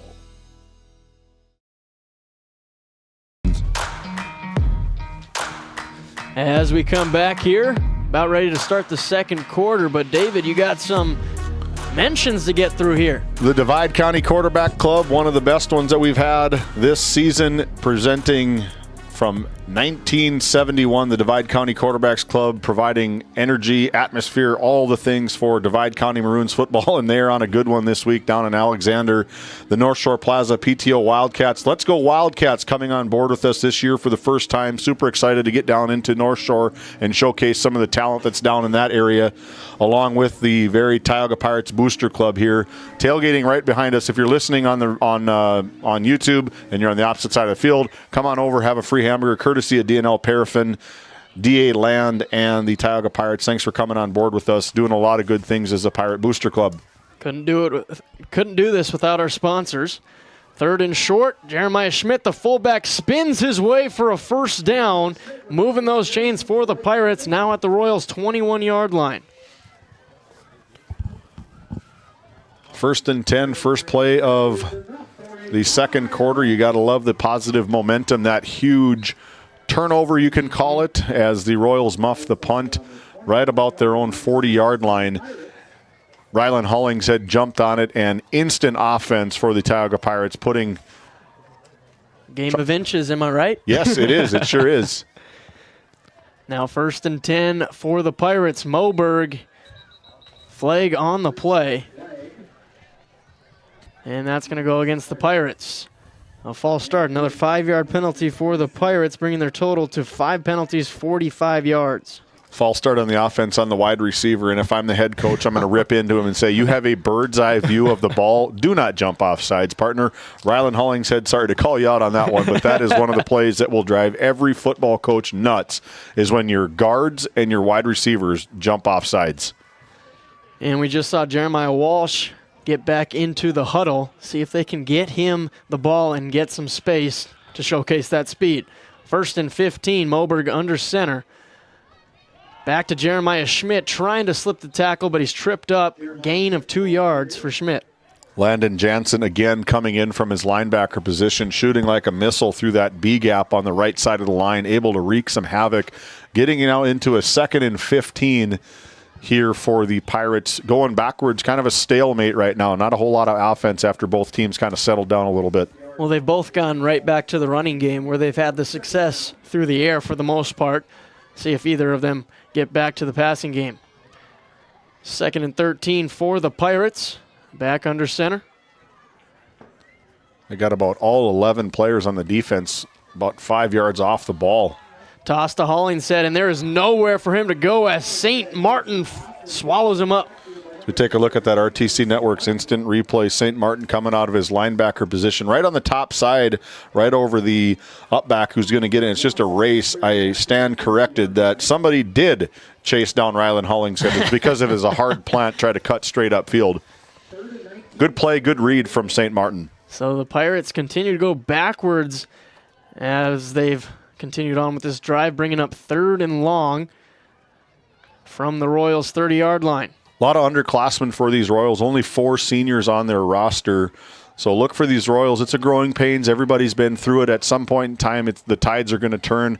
I remember watching you, partner, when the Powers Lake Ranchers, when you had to play as 8th graders and freshmen, taking their lumps and bruises, and you get bigger and the level of competition kind of equals out and then starts tipping towards your side as you get a little bit bigger and more developed in your system. For sure.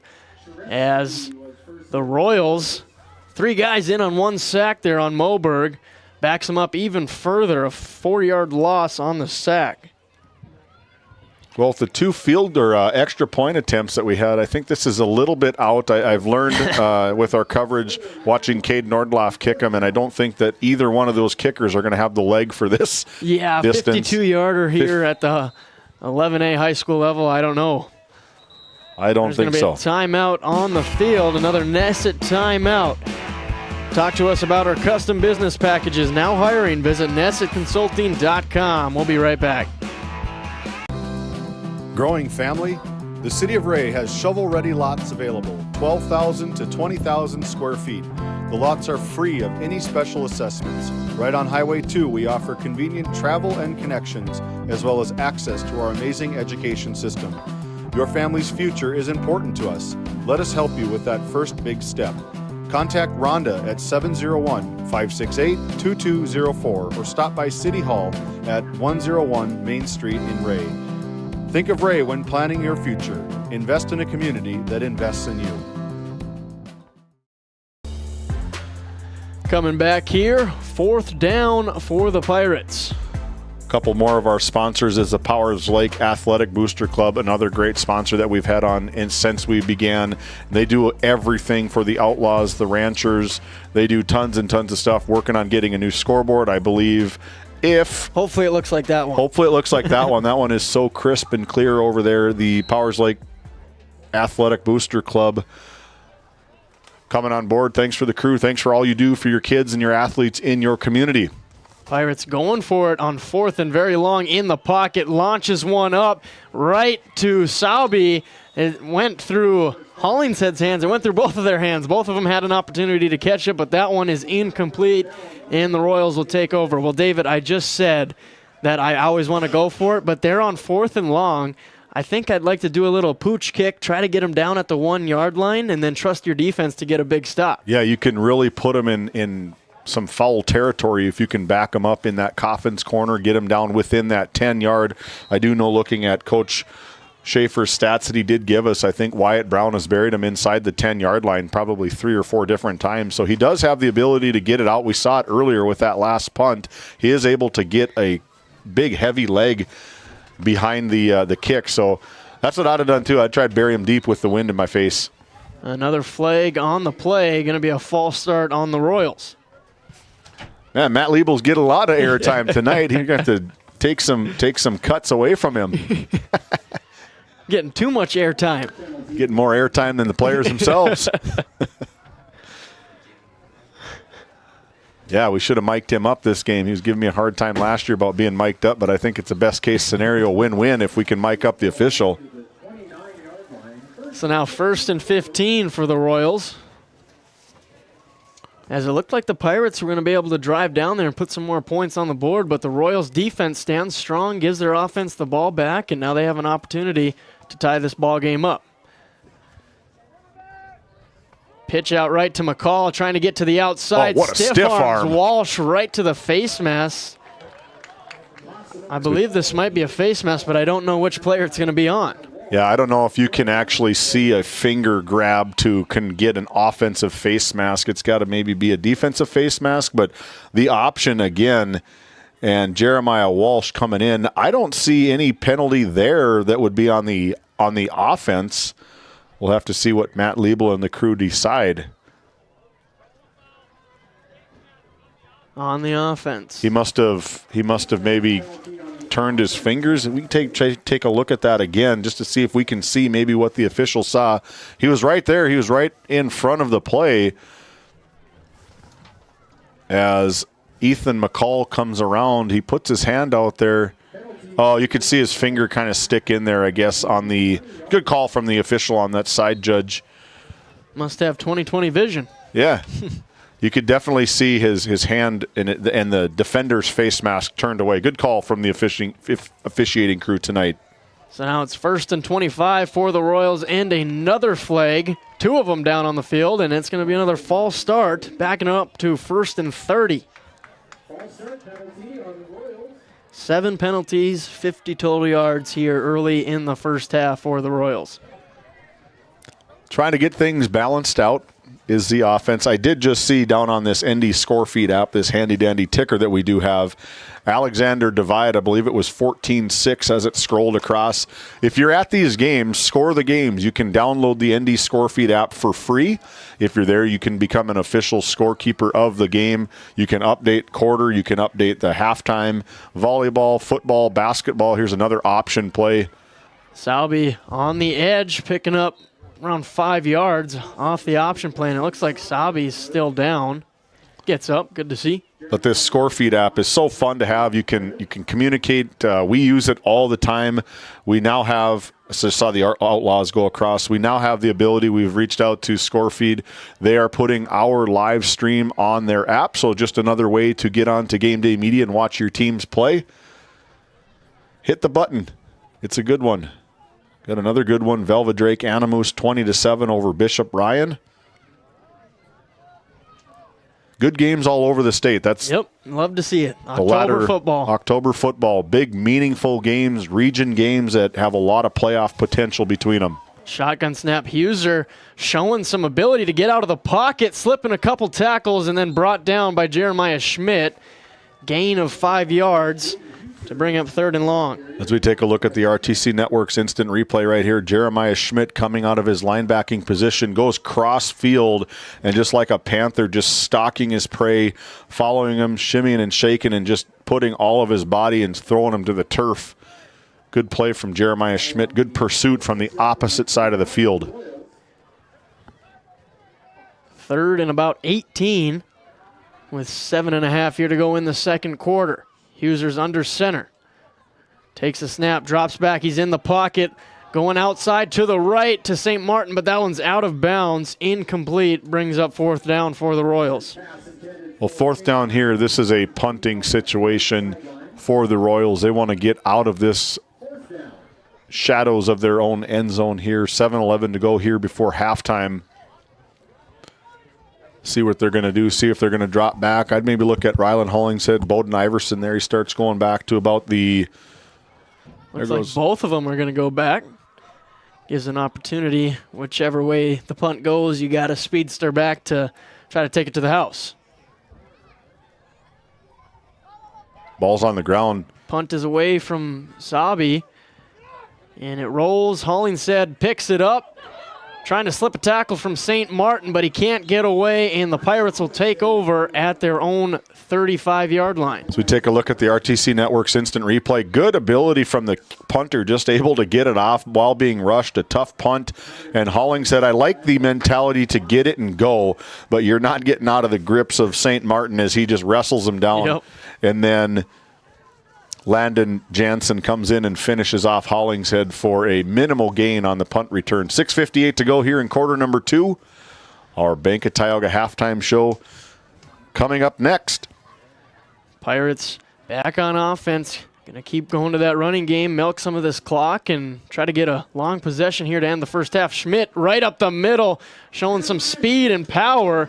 Picks up 12 yards and moves the chains for the Pirates. I like Schmidt when he does get the ball. Jeremiah Schmidt played a lot of football, the feature back last year, and a good fullback his sophomore season here in Tioga. But he is a big, powerful kid, a very talented wrestler. He's well put together. He's put a lot of time in the weight room. And if he gets a hold of you on the defensive side, you're not going anywhere. And if you get in front of him, there's a good chance that you're going to get run over.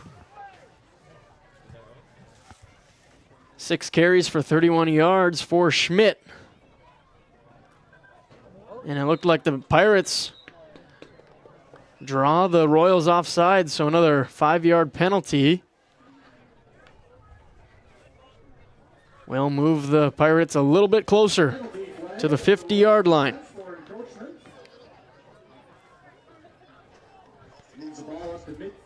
You think at one point both teams would figure out that the other team's trying to draw you offsides. We've seen that so much here in the first half. Got Aaron Rodgers down there or something, getting him off with the hard count. Makes it easier on first down for the Pirates. Moberg snap back to Jeremiah Schmidt, puts his head down, picks up 3 yards. As we sit here taking a peek at our Game Day Media channel down in Alexander, the Comets 14, the Maroons 6, Titus Stenberg, Matt Gonzalez, and Jackson Lee putting it on together, and it is 4th and 10 on the 41-yard line, 3:08 to go.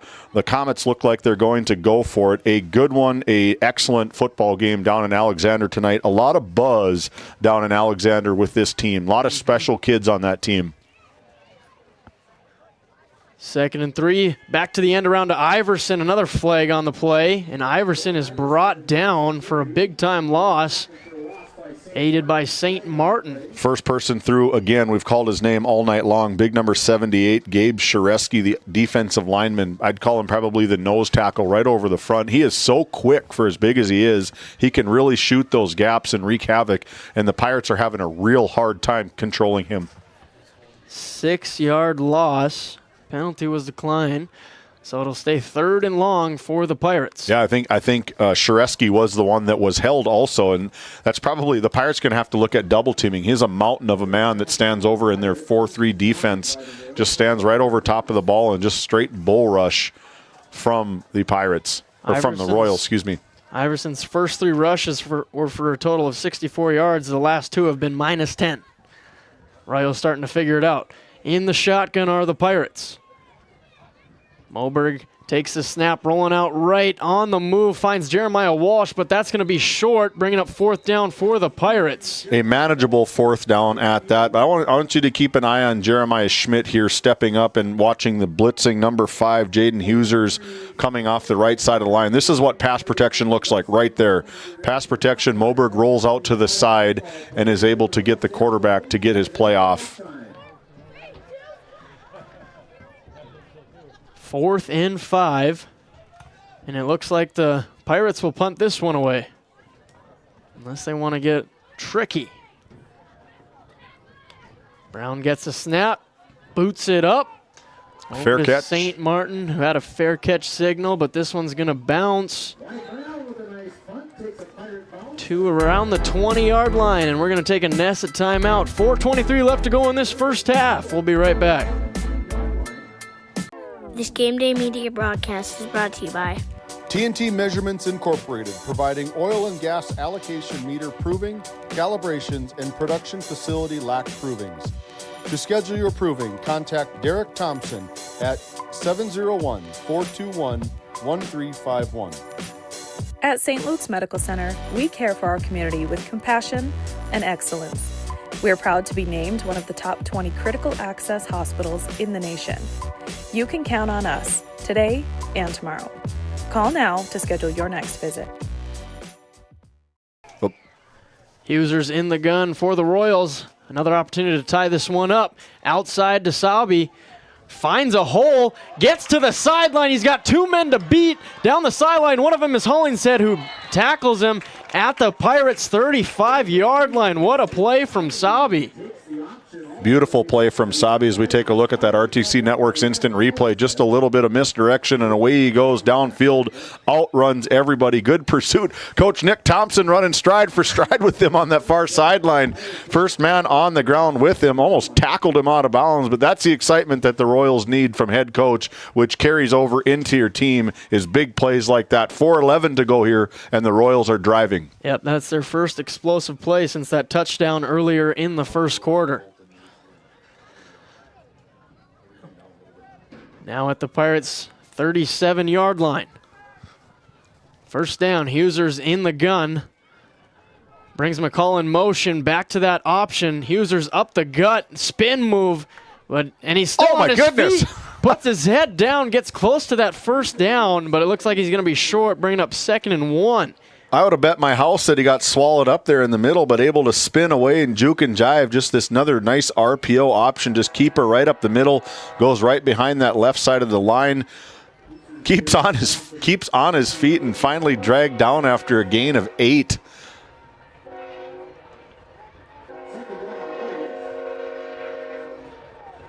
Royals putting together a good offensive possession here with 3:30 to go in the first half. Trying to put their first points of the board on since early in the first quarter. 2nd and short. Huser's motioning back out to the shotgun. Two receivers to his left and to his right. Brings McCall in motion. Bad snap. Huser's just has to take it, eat it, and no gain on the play. Gunnar Moberg, the first one in there on the lineback position for the Tioga Pirates. Good ability from the quarterback just to get up off of his feet and get that ball and minimize the damage and get almost back. Probably a loss of about 1, I believe, is what they had. Maybe no gain on the play. Tried to reach out to get a few extra yards, hoping to get that first down, but instead it's 3rd and short. And Coach Nick Thompson's got to get in his bag here. This is a big play right now in this point of the game. 2:40 to go here in quarter number 2. Down by 7. You're 3 yards from a first down to keep this thing going. And if you can get a touchdown here before the quarter, that really solidifies some late game heroics, hopefully, for the Royals and Pirates. And a flag on the Pirates, offsides, and that's an easy first down for the Royals. I wasn't expecting that to be the big play, is an offside. What do you got there, partner? 7 penalties for... 6 penalties, 50 yards. 6 penalties, 50 yards, and 76 rushing yards. That's how they're moving down the field. 2:20 to go here now. 1st and 10. Huser's inside zone to Jansen. Haven't called his name in a while. The fullback picks up 5 yards for the Royals. Just a simple 21 dive, and probably one of the most effective plays that you can run in football still to this day. That was what I think I ran when I was in high school, just right up the middle. Sometimes when plays work, you just keep going to them. I'm surprised we haven't seen more of Jansen, as he's got 3 carries, 15 yards. He's had 5 yards on each one of those carries. Bringing McCall in motion. Now they're going to look over at Coach Thompson, changing the call. Huser's still under center. McCall in the left slot back position. Huser's takes the snap.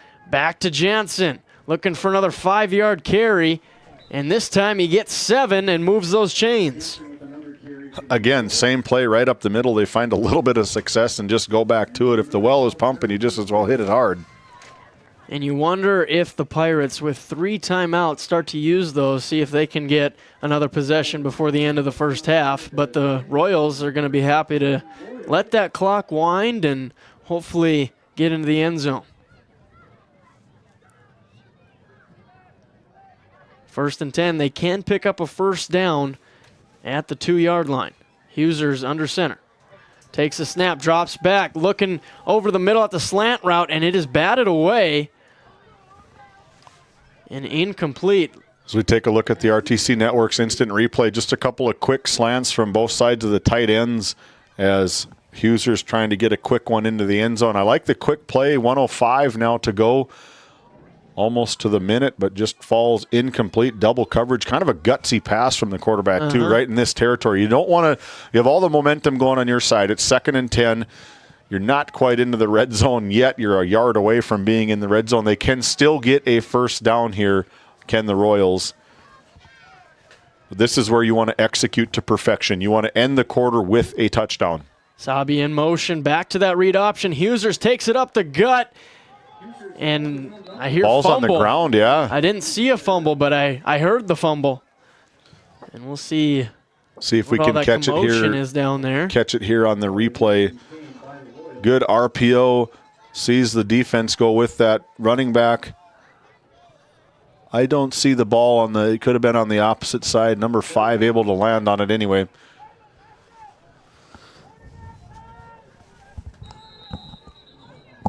And another flag on the field. I've said that a lot tonight, David, during this first half. This is going to be a false start. Going to back them on the offense to 3rd and 9.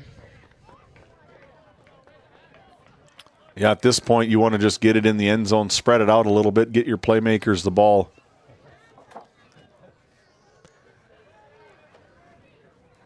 Royals looking to pay off this trip to the Service Valley Dental Group red zone with 6 points.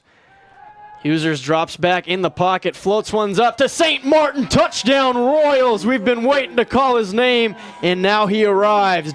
James Lee St. Martin. Yeah, good pitch and catch again. And St. Martin, I don't know if he maybe got away with the pass interference.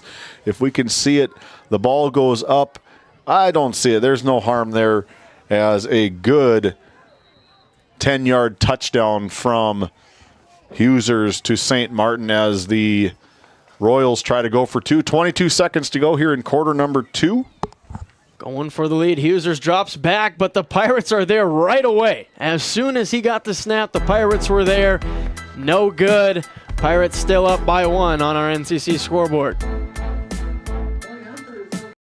Play your cards right and shop the savings and selection at Prairie Home Furnishings in Stanley. Browse a wide selection of furnishings for every room in your home. The latest styles and trends and comfortable quality furniture. And it's all at reasonable prices. Plus, they have a great selection of flooring and bedding as well. High quality and reasonable prices make Prairie Home Furnishings the place to make your house a home. Make sure to shop at Prairie Home Furnishings. We deliver everything your home deserves. As we come back to a beautiful night here in Tioga, North Dakota. David, we asked for a barn burner in this first half. We've got a barn burner going. Yeah, 13-12. The Pirates able to keep them out of the end zone for the 2-point conversion. Now the Royals are trying to screw them up and maybe see if they can't get the ball to kick the other way, but the Royals are going to the opposite end of the field. Just 22 seconds. You've probably been in this situation. 22 seconds to go at the half. Are you satisfied with the lead? You got 3 timeouts. Depending on where this kick goes, you could get some good yardage here right off the bat. Looks like they're either is the ball laying on its side? You kind of see that on onside kicks. We'll see if that's what they try. Right down the middle, Pirates land on it. That was close. Bounced off. It went exactly where the Royals wanted it to. But now the Pirates get it at their own 43-yard line. Now for sure I'd be a little more aggressive. But if I was at my own 1-yard line and I'm calling the play, I'd still be aggressive. So good heads-up play. Not saying much from me. Good heads-up play by number 78, the first man to touch the ball. If South Prairie is able to jump on that, that's first down South Prairie. But fortunately for the Pirates, Keaton Poole was able to jump on it and get 1st and 10 for the Pirates from their own 43-yard line.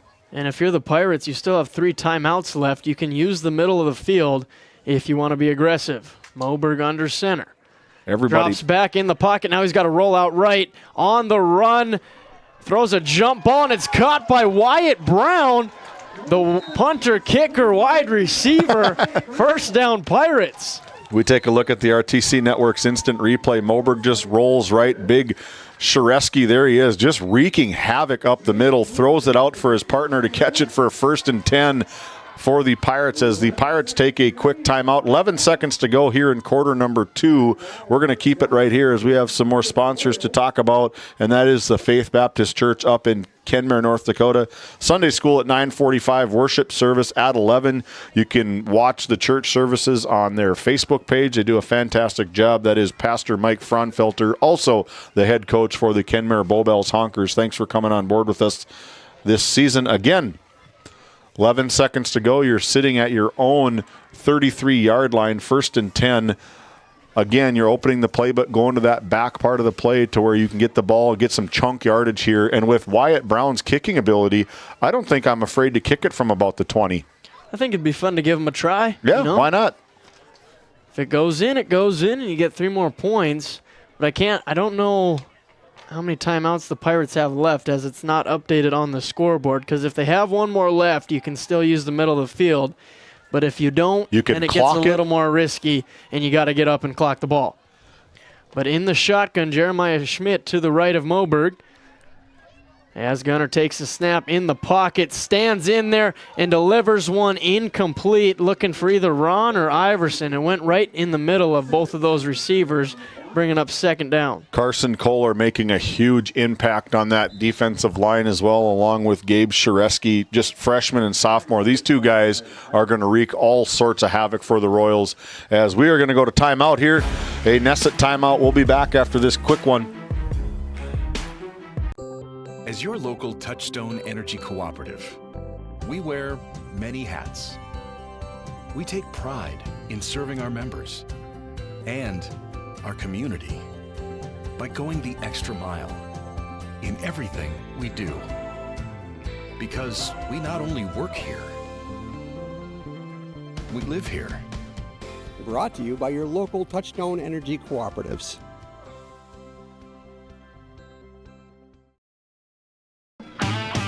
Seven seconds to go here in the first half between the Pirates and the Royals. Coach Tim Schaefer wanted to cook something up in that huddle, so he took a timeout. And we'll see if his team can execute here with 7 seconds. But you brought up a good point during break, and why call that timeout when it was an incomplete pass? You maybe want to try get into the end zone, but with this formation, are you going to pass one deep? In the pocket. That one looked like it was tipped, and then tipped again by the Royals. That was Jamison Bem, who decided he wanted to just swat it down instead of maybe catching it like a punt and seeing if he could showcase some speed. A lot of room on that right side of the field for him if he could able to intercept it. But smart play. It's never wrong if you just deflect it. There's no harm in just getting the ball to the ground. So now 3rd and 10. We'll see if the Pirates launch one up to one of their receivers in the end zone.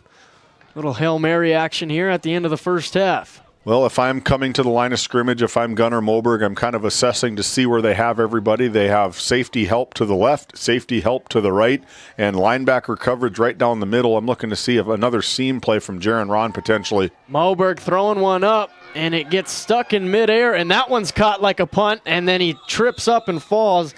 That was Torsten Beal, and that's how our first half ends here in Tioga, North Dakota. On the NCC scoreboard, it's the Pirates 13, the Royals 12. Stay tuned when we come back for the Bank of Tioga halftime show. This Game Day Media broadcast is brought to you by, located in Tioga, North Dakota, Patriot Oilfield Service Incorporated is a proud supporter of the Tioga Pirates, supporting the Bakken with hot oil and water hauling services. For your service needs, call our dispatch office at 701-664-2016 today. Modern Dental, with offices in Tioga, is here for all your dental care needs. Doctors Amber Wentz, Eric Melland, and Christian Melland provide trusted care for the whole family. We're open Monday through Thursday, 8 to 4, and accepting new patients now. Modern Dental, your smile, our priority.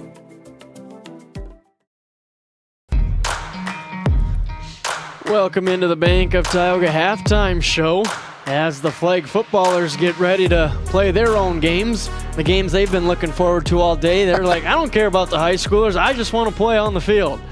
And now they get their opportunity. They get the opportunity of a lifetime. This field has never been so fresh for these kids. It's a lot of fun to watch these future Pirates play. I want to thank you for joining the Bank of Tioga halftime show. 2 convenient locations in Crosby and Tioga, North Dakota. Do more with your money at the Bank of Tioga. Well, let's look at some of the statistics from that first half. Both teams eerily similar, just like I mentioned early on in that first half. 143 total yards of offense for the Pirates compared to 151 for the South Prairie-Max Royals. We'll start with the home team on the scoreboard, the Tioga Pirates. Passing, they are 3 of 7 for 67 yards and a touchdown. That 40-yard touchdown to Jaron Ron to tie this ball game up and then eventually take the lead 8-6. And then through the ground, Gunnar Moberg, 3 carries, -3 yards, hasn't been able to get anything going on the ground game. And then Jeremiah Schmidt, been the workhorse for the Pirates here tonight. 7 carries, 33 yards. And then also Bowden Iverson, 5 carries, 54 yards, and I alluded to that in the first half. His 3 carries went for 64 yards, and now it's been -10 in his last 2. They've been trying to work that end around. Trying to get a lot of misdirection out of the Tioga Pirates. They've run that for probably the last 20 years. This way, go right, go left. If they can get rid of the penalties and go forwards instead of backwards more often, they probably have a little bit more success. And then kind of the story of the game here tonight in the first half is the penalties. For the Pirates, 6 penalties, 50 total yards, and then they also had that turnover to start the game. But as we flip the page over to the Royals, who scored there at the end of the first half to draw within a possession against the Pirates. Passing, they are 3 of 8, 41 yards, and 2 touchdown passes. One to Weston Sabi for 28 yards, and the other at the end of that first half to James Lee St. Martin for 13 yards. And then rushing, 110 total yards on the ground. Landon Jansen, 4 carries, 22 yards. And David, if I'm the Royals, that's who I kind of want to get the ball a little bit more to in the second half. Yeah, he's one of the spotlight players that we try to focus on is Landon Jansen, and he is a phenomenal player for these Royals, but you're pretty ineffective if the ball isn't in your hands. Yep. You're not a showcase blocker. You're a showcase offensive weapon for the Royals. And then Weston Sabi, 2 carries, 50 yards. That was one of the explosive plays for the Royals, was that 45-yard end around where he showcased some speed and got the Royals cooking on that last possession. Sorry, I'm watching my kid play quarterback right now. And then Ethan McCall, 2 carries, 15 yards. And Jaden Husers, the quarterback, 7 carries for 28 yards on that jet sweep read option that they've been going back and back to. And then for the Royals, 9 penalties, 60 yards. I got to say, the team who cleans up the penalty issue in the second half, I'm going to say is the one that's going to come out of here with a victory. I would 100% agree with you. I bet both of them, they probably don't know the stats of that penalty, but if you can clean everything up and you can get more positive yards, you take 1 foot forward and 2 steps backwards, your offense seems to flow a little bit. Kind of, you get out of the rhythm when you're trying to run your offense from both sides of the ball. It's been a back and forth penalty battle. I think there's probably more penalty yards combined than playing rushing or passing yards for sure from either one of these teams. But yes, it is definitely something to clean up, and I bet both coaches probably know that. You would hope so. You would think so, yes.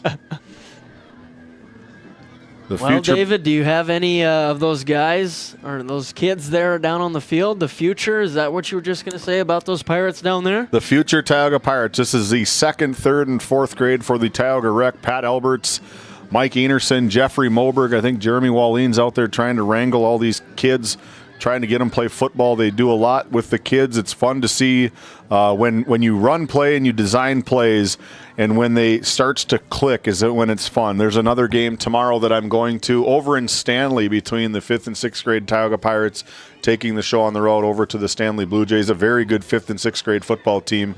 A lot of good players, a lot of big kids.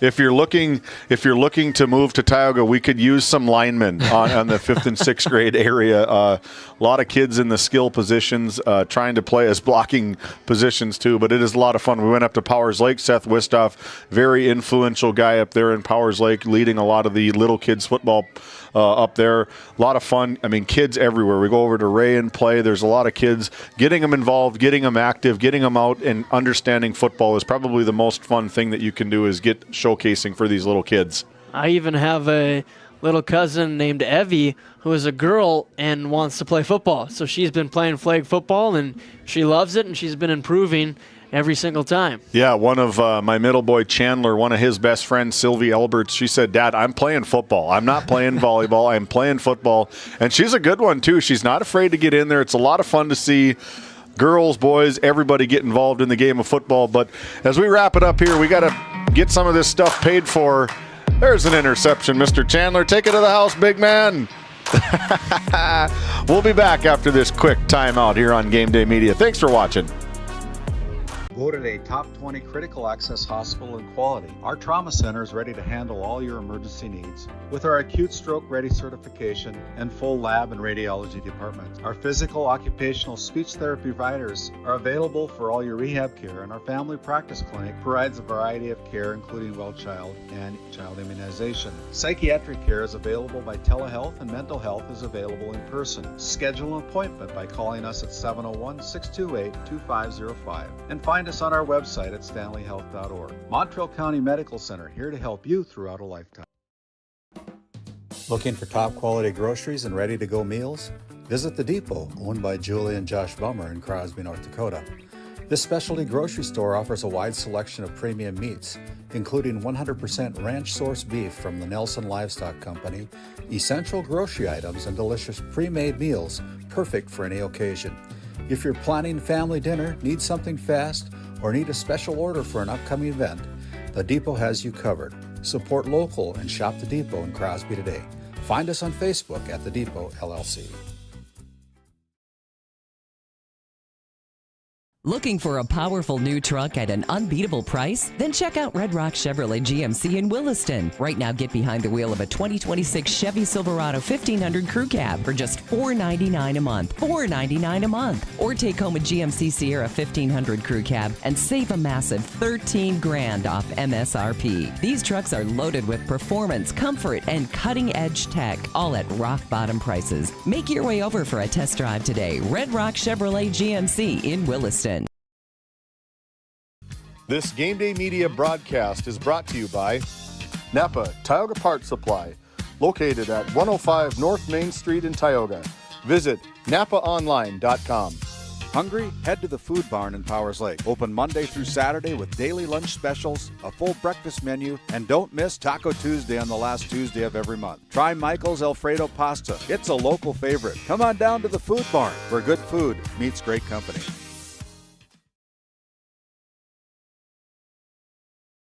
This Game Day Media broadcast is brought to you in part by Brian and Eric Johnson with Investors Advisor Group at LPL Financial are here to ensure the success of our clients.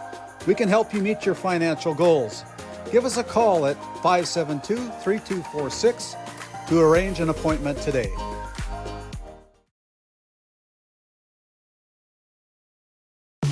Based in Williston, North Dakota, Busy Bees Hot Oil Incorporated is a veteran-owned and managed company. Busy Bees services include water hauling, hot oil services, capstring flushes, and much more. Busy Bees will approach any job, no matter how large or small, with 100% safety and commitment. We pride ourselves on giving back to the community that has given so much to us. Looking for the perfect career? Consider Busy Bees Hot Oil Incorporated. Find them at busybeeshotoilinc.com or give them a call at 701-572-9303 today. Welcome back into the Bank of Tioga halftime show, as it's time for our Skin by Legacy Faces in the Crowd. Visit legacyhealthclinic.org/Tioga to schedule an appointment or consult with Sarah in Tioga or Stanley. Now serving Stanley on Wednesdays. Yeah, Skin by Legacy, they operate right out of Tioga. Get a hold of Sarah Rice. Operating in Stanley on Wednesdays and in Tioga on Tuesdays and Thursdays. Offer a ton of services. Take care of yourself. Go in there, visit with Sarah, get a consult. As we take a peek at all of the fans here on Friday Night Lights in Tioga, the second home game for these Tioga Pirates. Good atmosphere, music's blaring. They got hot dogs and tailgating still going on, trying to get rid of some of the food that they have here that DNL Paraffin, along with DA Land and the Tioga Pirates Booster Club, puts out. So thank you for all these sponsors putting this together for us. Thank you to Skin by Legacy for coming on board with our halftime sponsor for Faces in the Crowd. As I know you've been eyeballing your phone a lot of the game, what are some scores around the area from that handy-dandy score feed app? Yeah, as we stay in Region 3, the Outlaws up over the Lakers 21-6 at the half. And let's just talk about that a little bit more. If the Outlaws beat the Lakers, they're at least the 3 seed in Region 3. And then, like we're going next week to Botno to watch the Outlaws and the Braves and call the game. The winner of that one should get the 2nd seed and potentially a home playoff game if that's how it works. When we saw it on the schedule, you and I were like, oh, we're going. Yeah, we gotta go. I don't know how we're getting there, but at the beginning of the season, I wouldn't have thought that, you eyeball teams throughout the year. You kind of wonder how these teams are going to do. And as week by week by week start to compile down, you start looking at the magnitude of the game. You look at the magnitude, and each game that they're playing this point on, these last 2 games, they could potentially go on the road and play upset to a number 2 from Region 4 down in southwest North Dakota, or they could go all the way up to number 2 and potentially host a playoff game. I'm going to say it, in either Ray or Powers Lake. I don't want athletic director over in Ray to call me again and say, hey, do you know more than me or what? Yes, we do more than you. We do know more than you, Michael Bergstrom. No, I'm just kidding. Some other scores around the area. Divide County and Alexander, one of the best games in the state, is on Game Day Media between number 4, Alexander Comets, and number 5, Divide County Maroons. What's the score on that one? Put you on the spot there. Put me on the spot. I was still in 11, man, but no, Alexander is up over Divide County 26-12 at the half. So Divide County's got a little bit of work to do in the second half to keep their undefeated streak alive. I do know that Jacob Novak, I would call him probably all-region quarterback, is out with an injury. He did something to his arm just a couple of weeks ago, and I think they're playing it safe, and they're going to keep him out. So they're doing a lot of this without Jacob Novak, and I believe Shane Gillespie is their backup quarterback coming in, probably getting very, very meaningful impact minutes for him, as last year he got thrust into the spotlight and had to go play playoff football against West Hope Newburgh Glenburn last year. And he did his job. He did. Well, and helped the Comets escape away with a win. And as we keep our focus on some top 5 matchups, back in the 11A division, Langdon area Edmore Munich defeated number 4 Park River area 42-22. So that's 1/4. We'll see if that shakes up the polls a little bit going into next week, because Botno is the one team receiving votes. We'll see if they get to sneak up into that top 5. As a voting member of the NDAP SSA, I just don't think if you clobber Stanley, I just don't think that you can get them up into the top 5 if Langdon and who did you say? Park River area takes a loss, a 20-point loss to the number 1 team in the state of North Dakota. I would probably predict maybe no change in that top 5. There's such good power teams in that top 5. They've been there all year long. And also, as we look at number 5, Ellendale Edgeley Colm, they're up 21-6 over Northern Cass with 8 minutes left to go in the third quarter. Now, if EKM loses that game, I could see Botno sneaking up just for a win versus a loss. And Northern Cass, that's another one of those teams that's really made some positive momentum, as we saw them in the first game of the season, where the Outlaws really couldn't shake the offensive woes and get into a rhythm as the Jaguars took down the Outlaws in that cross-state matchup. And I can't see, to your point, I can't see that any shakeup will really happen. But if Northern Cass can take them down, then you probably see Botno maybe getting into that top 5. RPL could possibly get some votes if they can take down DLB real big, but it'll all see. A lot of voting will happen next week for sure. And talking about fun football that we brought up in the Border Plains Equipment pregame show, Killdeer up over Southern McLean 35-28 at the end of the first half. So Killdeer on pace for 70 and to give up 56. That's no joke. When we had Killdeer on Game Day Media just a couple of weeks ago, they put up 66 points in 4 quarters, which was impressive. A onside kick. And the Pirates got it to start quarter number 3. What a statement from head coach Tim Schaefer and the special teams as they recovered the onside, completely caught the Prairie-Max Royals off guard. You wonder if Coach Schaefer had that in his mind as soon as we went to halftime, or they're lining up for the kick and he gives out a signal, hey, let's go for it. Let's do it. Gutsy call. And it works. when you're 1-6 or 1-7 and this is your playoff game, you do whatever it takes to get in the win column. You want to get that second win and try to get some positive momentum going into next week. And that first drive of the first half ended in a turnover. Hopefully, they're hoping the second half is a little bit better. Moberg under center.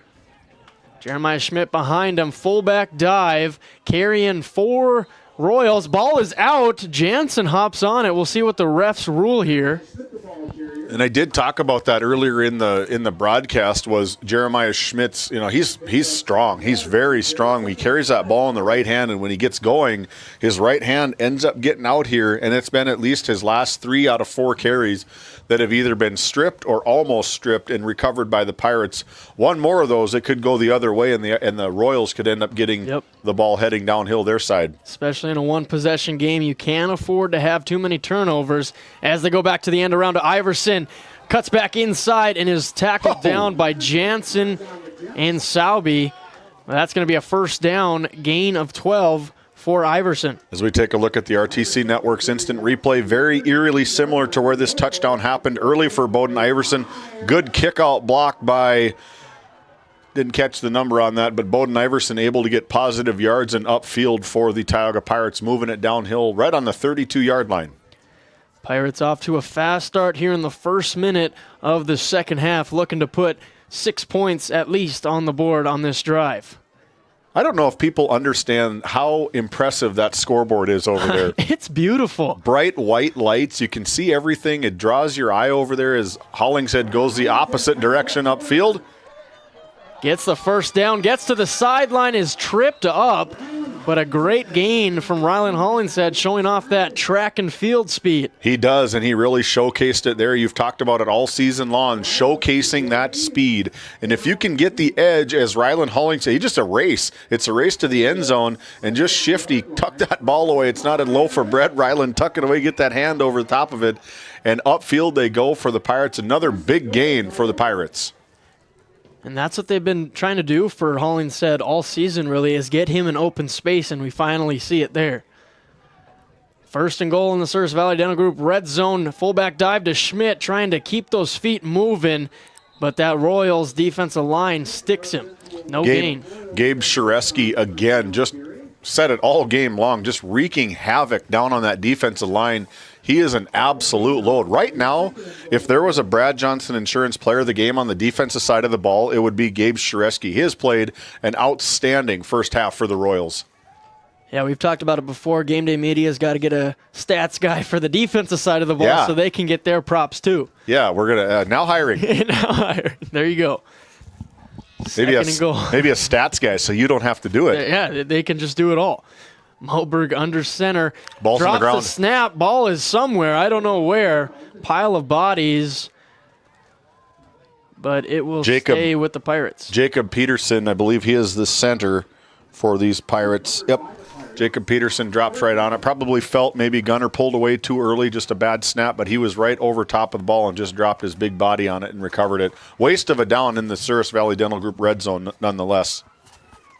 Yeah, those are two plays you don't want. You got first and goal, got 7 yards to put it in, 0-yard rush, and then a fumble, no gain. Now it's 3rd and 7 to the end zone. Moberg in the shotgun, Schmidt to his left. Moberg takes a snap, drops back in the pocket, floats one over to the middle, and it goes right through Wyatt Rice's hands. Would have been a sure touchdown, and that's a huge crusher for the Pirates as the Royals luck out a little bit. I hate to do a replay on this one. Wyatt Rice on the top side of your screen, number 11 there, just runs him off, does a little in route, puts it right in the end zone and right in between his hands, and he knew it. He put his hands on his mask and said, I cannot believe I dropped that. And the Pirates are going to go for a field goal.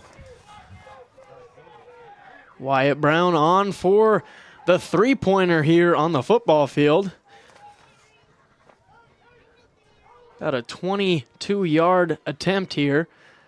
Bad snap. Moberg's got a fire call. Tosses it over to Ron, trying to make something happen, but he is stuck, and the Royals hold, and they'll take over at their own 7-yard line. What a good defensive series for the Royals. You can see Nick Thompson. Our cameras can only be in one place at the one time, but Nick Thompson is huge on that side of the field, jumping all over. He's got to be extremely proud of his defense, being a big hold after the big gain from Hollingshead, holding him on the 7-yard line, pushing him back. There's that bend but don't break defense from the South Prairie-Max Royals. Yeah, fantastic job. Now just get some positive momentum and get out of your own end zone starting at the 7-yard line. This is a big drive for the Royals. Husers brings McCall in motion, and we'll see if the Pirates jumped off sides or if it's going to be a false start as the refs will meet to talk this one over. Penalty is going to be against the... And it's offsides, 5-yard penalty, and the Royals have some breathing room now. Yeah, that's probably best case scenario, a gain of 5 off the penalty for the South Prairie-Max Royals. You got to be disciplined there because the Royals are going to try to hard count just to get some breathing room, and they did exactly that, and it worked. Yeah, you got to watch the ball. Defensive side, nose guard, you guys all have to see what's going on. Ball's right in front of your face. McCall in motion. Huser takes the snap, and Huser's going to go outside trying to get to the edge, showing some speed, picks up the first down, gain of around 6, moving the chains for the Royals. Good play again, that option, able to keep it and just get around the outside end of the defensive ends for the Pirates. David, that was hard for me to tell who had the ball, so I can only imagine how hard it was for the defense trying to figure out who's running. I thought it was a fullback dive, and Huser gets out to the edge and picks up the first down. Well, I really appreciate it. I thought that you were going to say it was really hard for me to see. I didn't know how your old eyes would be able. I thought that's where you were going to go with it. Thought about it, but next time. Yeah. Best that you didn't. You know me too well. Yes. 1st and 10, Huser. Now they go to the fullback dive. Big hit. He is brought down right away by the Pirates defensive line. So we take a look at that RTC Network's instant replay. First man through for the Royals, the up back, Husers, and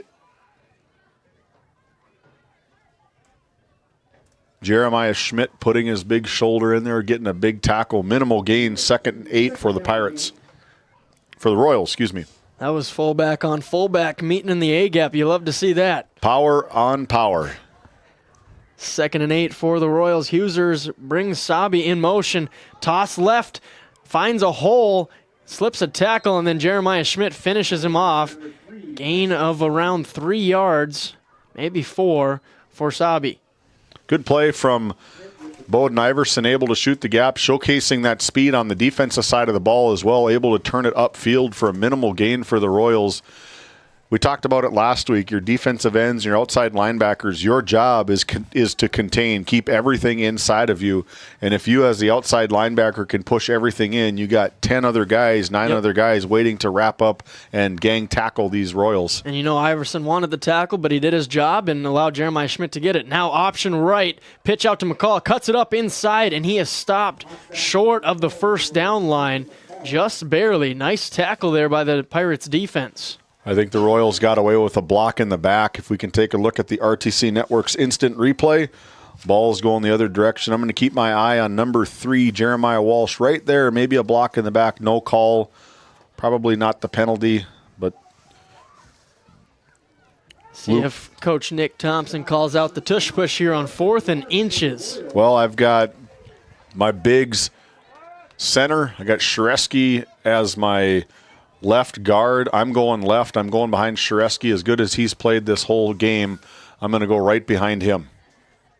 Looked like they went the wrong way, but Husers puts his body on the line and picks up the first down. Miscommunication on the snap, and Husers decides to take over and move the chains. Very, very gutsy play call. I think they had the first down either way, but that's one of those plays that you're a yard off trying to get that first down. You don't want to have to push it outside and really fight to stretch into the chains.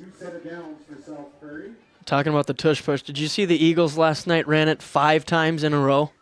No, I didn't. I was calling a volleyball game. Very good volleyball game at that between Tioga and Alexander. You didn't miss much in the NFL realm. The No Fun League.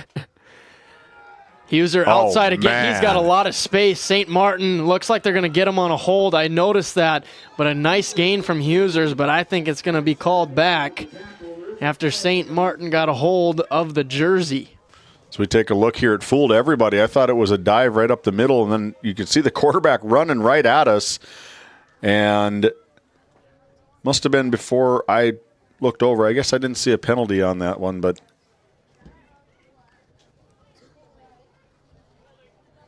you were right. Yep, holding. And it's one of those where you didn't need it. He Right. already at least had the first down, just a little grab, and that changes up this possession greatly. You had the big gain. You had everything. It must have been right before a replay hit because he was just kind of being the lead blocker upfield.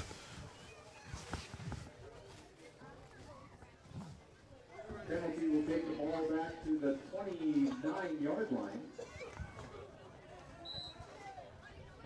Replay first down. 1st and 12, and there's another flag on the play. Our flag button is getting a workout here tonight on Game Day Media. And that's a false start, backing them up even more. 15 yards of total penalties in those last 2 plays. You're getting chilly sitting out there in the stands. Back in the athletic complex, there's lots of hot coffee for Thanks for tuning in. You can find us on Game Day Media ND on YouTube. You can also find us on Facebook. We got a lot of player highlights, getting these kids the exposure they deserve. Cody Riestead had one of the highest reels that we had on Game Day Media. Go back, check them out. All of our games are archived. They're all put in by sport, the playlist, the year. Lots of stuff going on here in Western North Dakota, and we're very proud and happy to be a part of this sports scene. Huser's going to go outside again on 1st and 17. Shows some speed and picks up 12 yards to make it a 2nd and manageable, but Huser's is still down after being brought down. Looked like he was brought down pretty hard on his right shoulder. We're going to take a Nesset timeout. Hopefully Huser's going to be all right. We'll be right back with an update.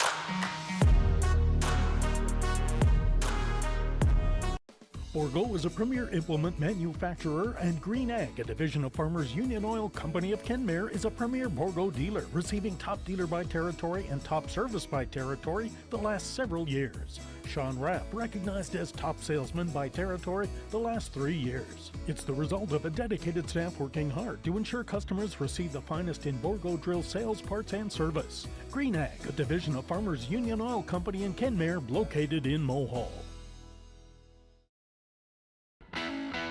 At Tioga Ace Hardware, our store is a member of the largest retailer-owned hardware cooperative in the industry. We are all committed to being the helpful place by offering our customers knowledgeable advice, helpful service, and quality products.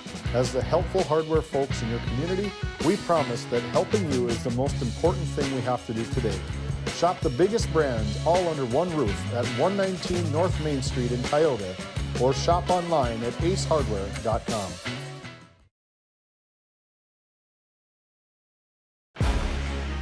As we come back here, Husers was able to get up on his own accord and walk out to the sideline. So we'll see who the Royals put at quarterback here on 2nd and 5. Hopefully Jaden Husers will be all right. Looked to me like it could have been a little bit of a shoulder issue, which is never good for a quarterback. Speaking of from experience, are we? Sure are. Yeah, I mean, if that was turf, that probably could have been a tough injury, but not on this newly sodded field. Hope he's okay. Get back in there. I'm sure he's getting checked out by some trainers over there. Looks like they are taking a look at that left shoulder. St. Martin, who is taking over the quarterback duties here. Fullback dive goes nowhere for Jansen. Jeremiah Schmidt on the tackle for the Pirates, the middle linebacker / outside linebacker for defensive coordinator Brody Odegaard. 5 minutes, 26 seconds to go here in quarter number 3. It's been a good football game. Oh, yeah. Can't put the cart in front of the horse. We got basketball barreling down on us faster than we can probably think. Got some big news. Not going to quite spoil it quite yet, but we are very much so looking forward. Free safe. St. Martin put some air on this one. Almost picked off by Hollingshead, but it'll be incomplete. He was going for his target, Will Rao, on the fade route. If St. Martin could have this pass back, he's got a streaking tight end right down the middle of the field. I believe it was number 3 for the Royals. Weston Sabi wide open on that far hash, and that probably would have been a sure touchdown for the Royals, but quarterback saw his primary target going deep, put it up for him. It's going to be a punt formation for the Royals on 4th and 5. Trying to flip the field are the Royals. Snap, caught, Sabi boots this one. Kind of a line drive, but takes a nice bounce. But Iverson's able to scoop it up like he's playing shortstop, and then is taken down by Gabe Shareski, who we've talked about a lot today. Special teams. Even making it tackles on special teams specialist. I want to take a look here at the RTC Network's instant replay. If there was a face mask right there, you can see the helmet coming down, just got missed. Number 59, I would call the guilty party for the Royals. Jamison Beam got away with one there.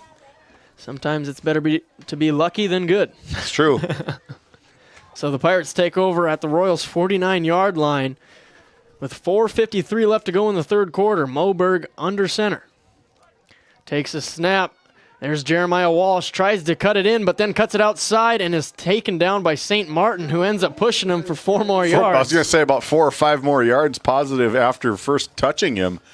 Able to get a good gain for Jeremiah Walsh. I'd like to see him get going. I know we talked about it a lot, but he's one of the big playmakers for these Pirates. Really splashed onto the scene last week against the RPL Outlaws. Had over 120 yards rushing, and just got to get him the ball. They got 2 outside edges that they can go when they have Bowden Iverson. They have Rylan Hollingshead coming off both sides. I'd like to see Jeremiah Walsh get some of the action as well. Brings up 2nd and 4. And now the Pirates look to have gotten the Royals to jump off sides. You're kidding. That could be an automatic first down. Offsides on the defense. It's a 10-yard penalty. I'm going to run out of penalty space here on our stat machine here tonight. Yeah, I think I had, 15 of them programmed? I never thought that we'd get past that. What are you at, 12? Yep. Actually, you got 25 of them programmed, so I think we'll be good. I hope so. Maybe not, but that's an easy first down for the Pirates. And talking about Jeremiah Walsh, only 2 carries on the game and then 1 catch. Hasn't had many opportunities, but he made 6 yards on the last one. Moberg in the gun, in the pocket, fires it out to Jeremiah Walsh. There he is again, finds a hole, showing some speed, taken down by Sabi, and gains a few extra yards after the initial contact. I want to take a look at the RTC Network's instant replay. Big Graham Schaefer, big number 55, pull blocking on this screen. There he is right there. Seals the edge, and he knows it because he jumps up, gives a big fist pump, looks over at Dad, head coach, and said, I told you, run the play, coach. Good gain for the Pirates. Good lead block from the sophomore Graham Schaefer. Pirates now back in the Service Valley Dental Group red zone. 1st and 10 from the 12-yard line. Moberg under center, drops the snap. Ball is out, picked up by the Royals. That was an easy one for Zach Korgel, who had nobody around him, took his time, jumped on it, and that is a turnover for the Pirates. Snap. Bobbled right off. Looked like it was there and then just kicked off over to the side, and that was just about a scoop and score for Zach. But did the smart thing, jumped on the ball, secured the possession, and get the Royals 1st and 10. You know he wanted to scoop it and try to score it, show off some of that speed he's got, but he's like, I better just get on it. I don't want this to go haywire. Yeah, better just to get on the ball. St. Martin still in the game, takes this one himself. Maybe 2 yards picked up. St. Martin with the carry for the Royals. Very similar feel to this game back in August when these teams first matched over in Minot at the South Prairie-Max Royals field. Back and forth they went, and the Pirates were able to sneak one in the 4th quarter, able to get the lead and the victory by 4 points. And you think with quarterback sitting on the sidelines over there tending to him, there's a lot of people surrounding. I've been trying to keep an eye on him to see if they can see what they're maybe working on him. He's right over behind the head coach, Nick Thompson, trying to get a look at what's going on with his lead quarterback. St. Martin wrangled up again. Another 2-yard gain. Brings up 3rd down.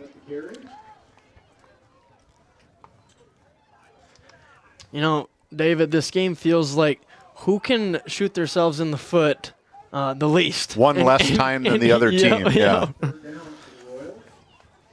That is right. You know, it's like we talked about it all game long. It's growing pains for both of these teams. Both of them defeated for the South Prairie-Max Royals. One victory against these very Royals just a couple weeks ago. But both of these teams learning, trying to find their identity, trying to figure out what they want. Nick Thompson trying to get his team going as we're going to have another Nesset timeout. With just under 2 minutes to go in this third quarter, looking at the NCC scoreboard, it's the Pirates up 13-12. We'll be right back.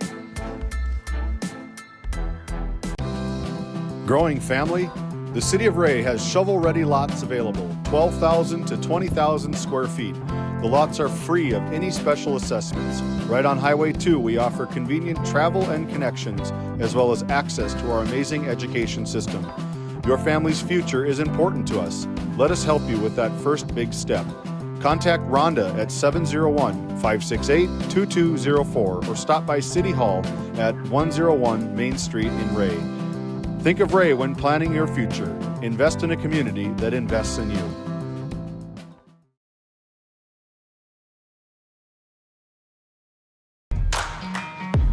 As we bring it back here to Tioga, North Dakota, 3rd and 6 for the Royals.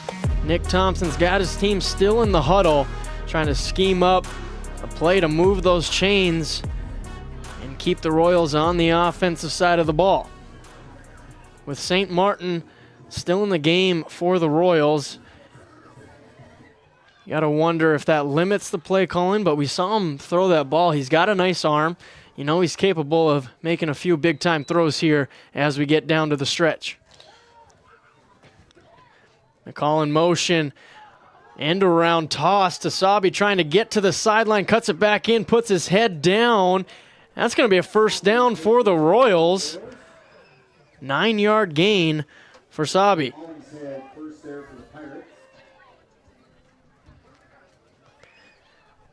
Royals doing a good job of getting their playmaker Weston Sabi the ball here in this game. 4 carries for 59 yards and then 1 catch for 28 and a touchdown. Trying to give himself a shot at the Brad Johnson Insurance Player of the Game. 1.5 minutes to go in the third quarter. St. Martin under center. 1st and 10 for the Royals. Brings McCall in motion. Read option. St. Martin takes it and gets 3 yards. 2 or 3 yards for the Royals. St. Martin not finding many holes on his first 3 carries of the ball game. 3 carries for 7 yards all on this possession. 1 minute to go in the third quarter. Royals down by 1, trying to regain the lead on this drive and put the pressure back on the Pirates. The Comets up big, 34-20 over the Divide County Maroons, kind of establishing their dominance early in the fourth quarter. 10:36 to go in quarter number 4 down in Alexander. Fullback dive to Jansen. Picks up another 3 yards for the Royals. Brings up another 3rd and manageable.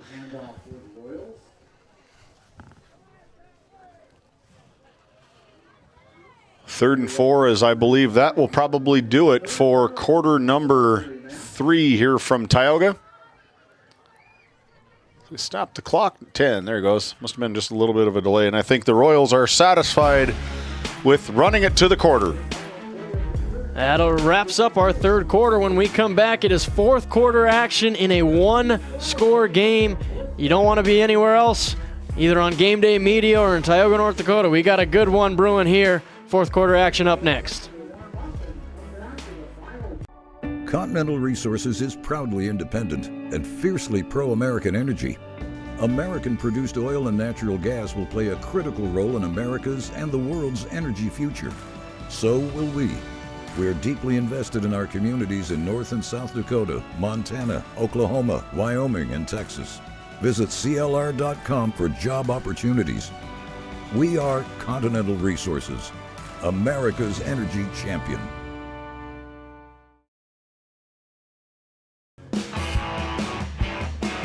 Welcome back into Game Day Media here at the Tioga Medical Center Sports Desk.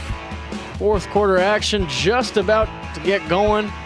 Third and manageable for the Royals as they got to keep these chains moving because you don't know how many more opportunities you can get. The Pirates have the potential to just run the ball and kind of let that clock tick away. So a big down here for the Royals. Yeah, definitely big down as they come out. They use all of that timeout. Thank you for using all that timeout so we can get through all of our sponsor ads here on Game Day Media. My name is David Peterson alongside my season-long partner, Noah Fredrickson. It's been a good season. Yeah. I can't believe we're already just about done with regular season football. It's flown by. Regular season football, it's a thing of beauty. I love doing it. This is a lot more fun than working, I'll tell you that. Yep.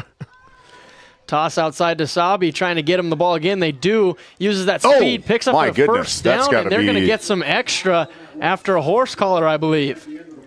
That's horse collar or face mask. Hopefully he can get up off the ground. That was a vicious-looking penalty from, see if we can catch it in our RTC Network's instant replay. 64. I believe that's Wyatt Brown, number 64. He wears 64 and he wears 34, I believe, is Wyatt Brown, the junior, 5'11", 175 pounds, and they're going to look at him as he's laying on his back. Medical attention, coaching staff laying over the top of him. Both teams are taking a knee. With that, we will also take a NESA timeout. Don't go anywhere. We'll be back.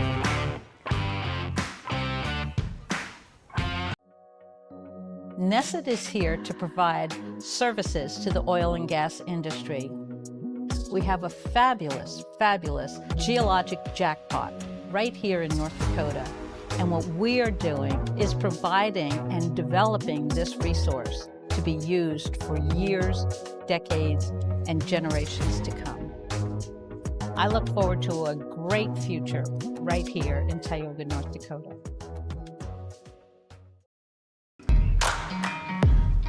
Looks like Sabi was able to get up on his own power.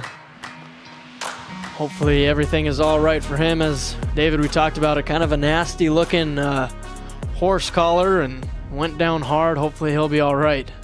Yeah, either horse collar or face mask. I'm sure it's going to be a 15-yard personal foul against Wyatt Brown, just flying after the ball. I mean, this part of the game, those kind of things happen.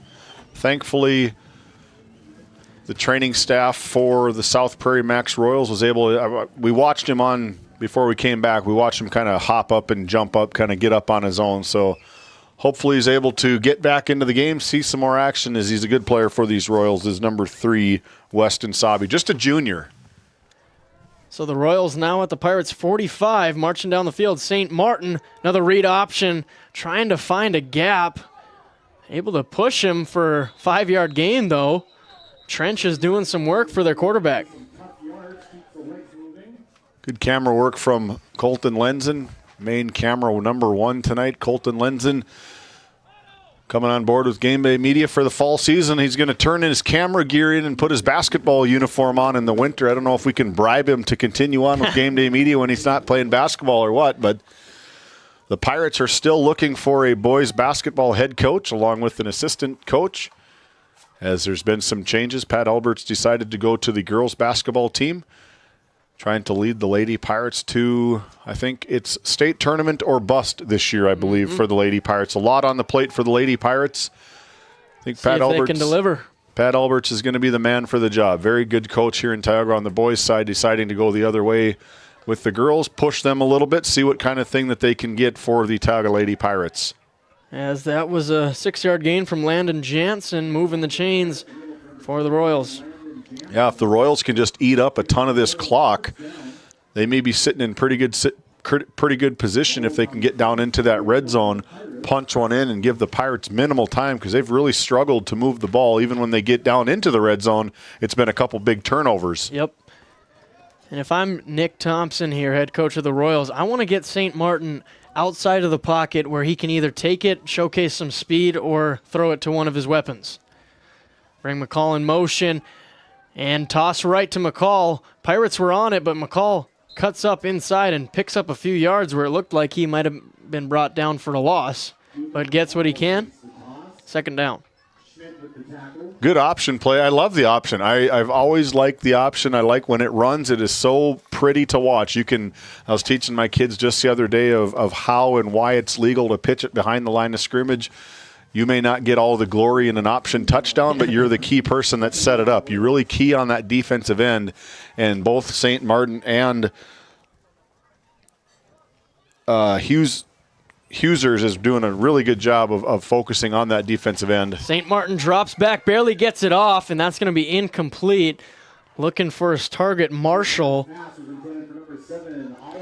Michael Grimes getting his hand in there, trying to break it away. Good defensive back play for the sophomore Michael Grimes, number 21. But what a great play from James Lee St. Martin, just able to get that one away, because if he took any more of a split second, it could have been a sack fumble, Pirates ball. A ball goes in the air, could be tipped at the line of scrimmage. They got a good defensive rush from that first guys up front. Diego Garcia playing the nose guard tackle. Graham Schaefer getting his big bear paws in there, trying to knock that ball away. Third and long for the Royals. St. Martin still in at quarterback as they await Huesers' prognosis as they give it to the fullback Jansen. Makes it more of a manageable fourth down. Gain of 4. This is a big play in this game right now. 9:40 to go here. Clock must just have a little bit of a delay, but should be a running clock here. It'll make it fourth down for the Royals. I don't know why the clock is stopped. It shouldn't be. As the refs are telling them to roll the clock, and now timeout on the field. That'll bring us to a Nesset timeout break. Talk to us about our custom business packages now hiring. Visit nessetconsulting.com. 9:40 to go on the NCC scoreboard. Royals are driving. We'll be right back. This Game Day Media broadcast is brought to you in part by At DA Land LLC, our vision is to provide for the community in which we live and operate, providing a full line of skid steer attachments, farm and ranch, equine equipment, and much more. Shop our store in Tioga, North Dakota, or visit us online at daland-llc.com. Othion Boutique carries a wide variety of women's clothing as well as permanent jewelry. Shop in downtown Tioga or visit their website at shopothion.com.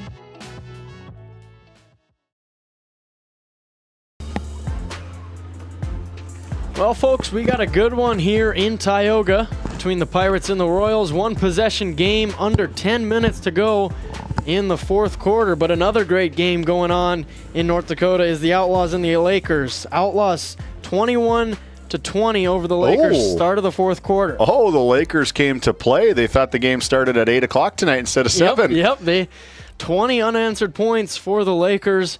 Big one to watch over in Region 3. But we also got a fun one here as St. Martin rolling out right on fourth down, delivers one to Rao for a first down for the Royals. What a throw, what a catch for the Royals to move the chains. That is clutch. Definitely a clutch play. Worked the sidelines to perfection.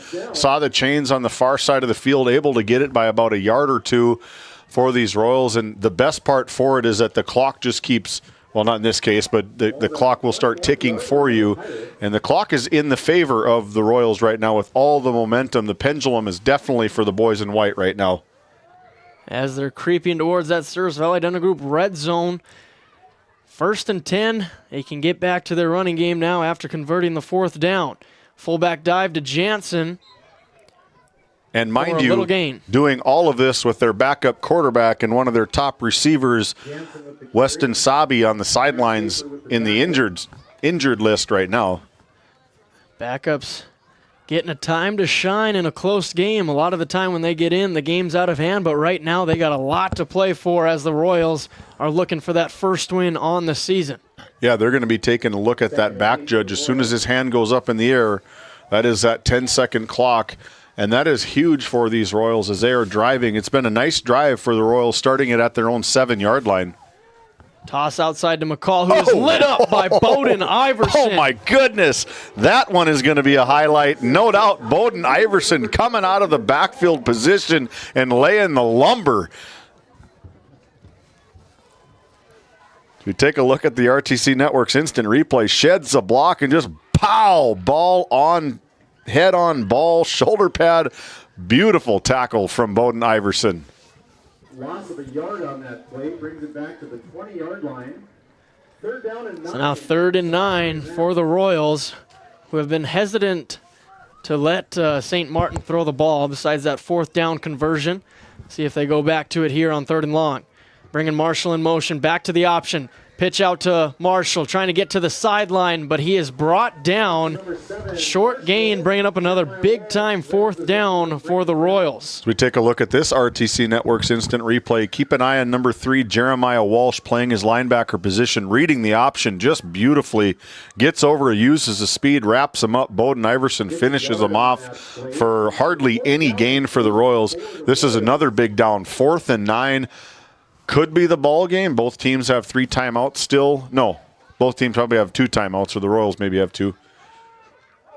See if they try to attack that middle of the field. We've talked about it all game. There's been some openings. The Tioga's about 5 yards off the line of scrimmage. No safeties back at all. St. Martin rolling out right, sidearm incomplete, didn't even have a chance.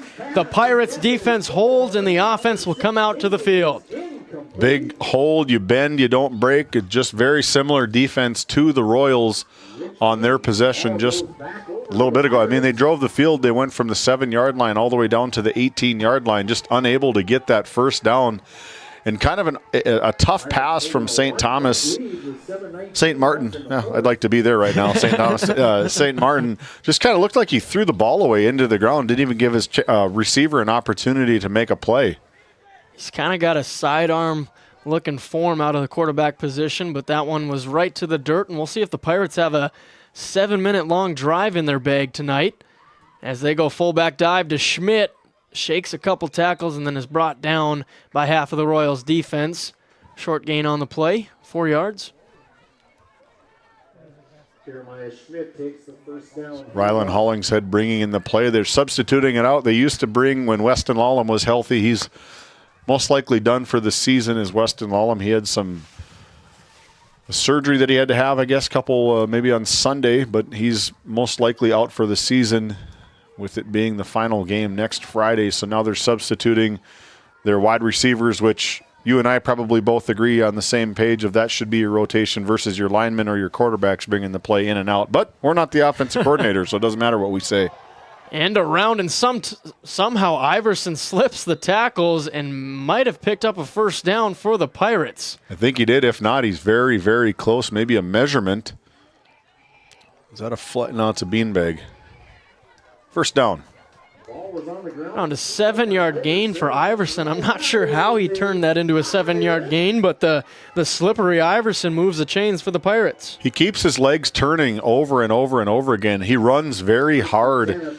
I remember watching his dad play football back when I was in elementary school, and I remember watching how fast he was and how powerful he would play. And the apple probably doesn't fall very far from the tree for Bowden Iverson. Moberg in the shotgun on first down.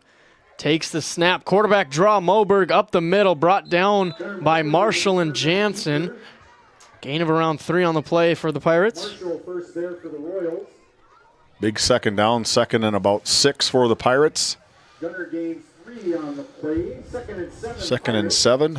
According to the public address announcer, Ryan Harris does a fantastic job. I think Ryan Harris is probably one of the best PA voices in western North Dakota, along with Zach Johnson from Divide County. Being a PA, I think, brings so much energy into the atmosphere. I've tried to get him in to do a district tournament or a region tournament, held down in Newtown when Charlie Moran was balls on the ground again for the Pirates, but they do a fantastic job. These guys do a lot for their schools, and we certainly appreciate what they do for Game Day Media. That is not what Coach Tim Schaefer wanted for that second down play, making it a 3rd and long. We're at the 5-minute mark of this fourth quarter. Very similar to their play when it was 3rd and 7 from their 7-yard line, and unable, the ball fumbles on the ground and get kicked out. That time it just got recovered by the Royals. See what Tim Schaefer calls on this 3rd and long.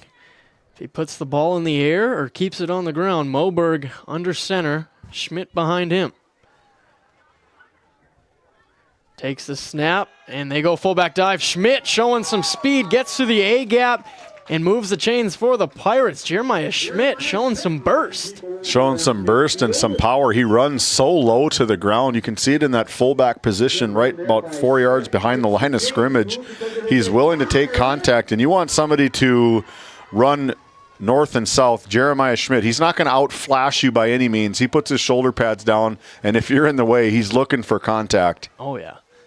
He wants to put that head down, get as many yards as he can, and that time it was enough for a first down as the Pirates continue to let that clock tick and tick. Just about 4 minutes left to go in this one. First down.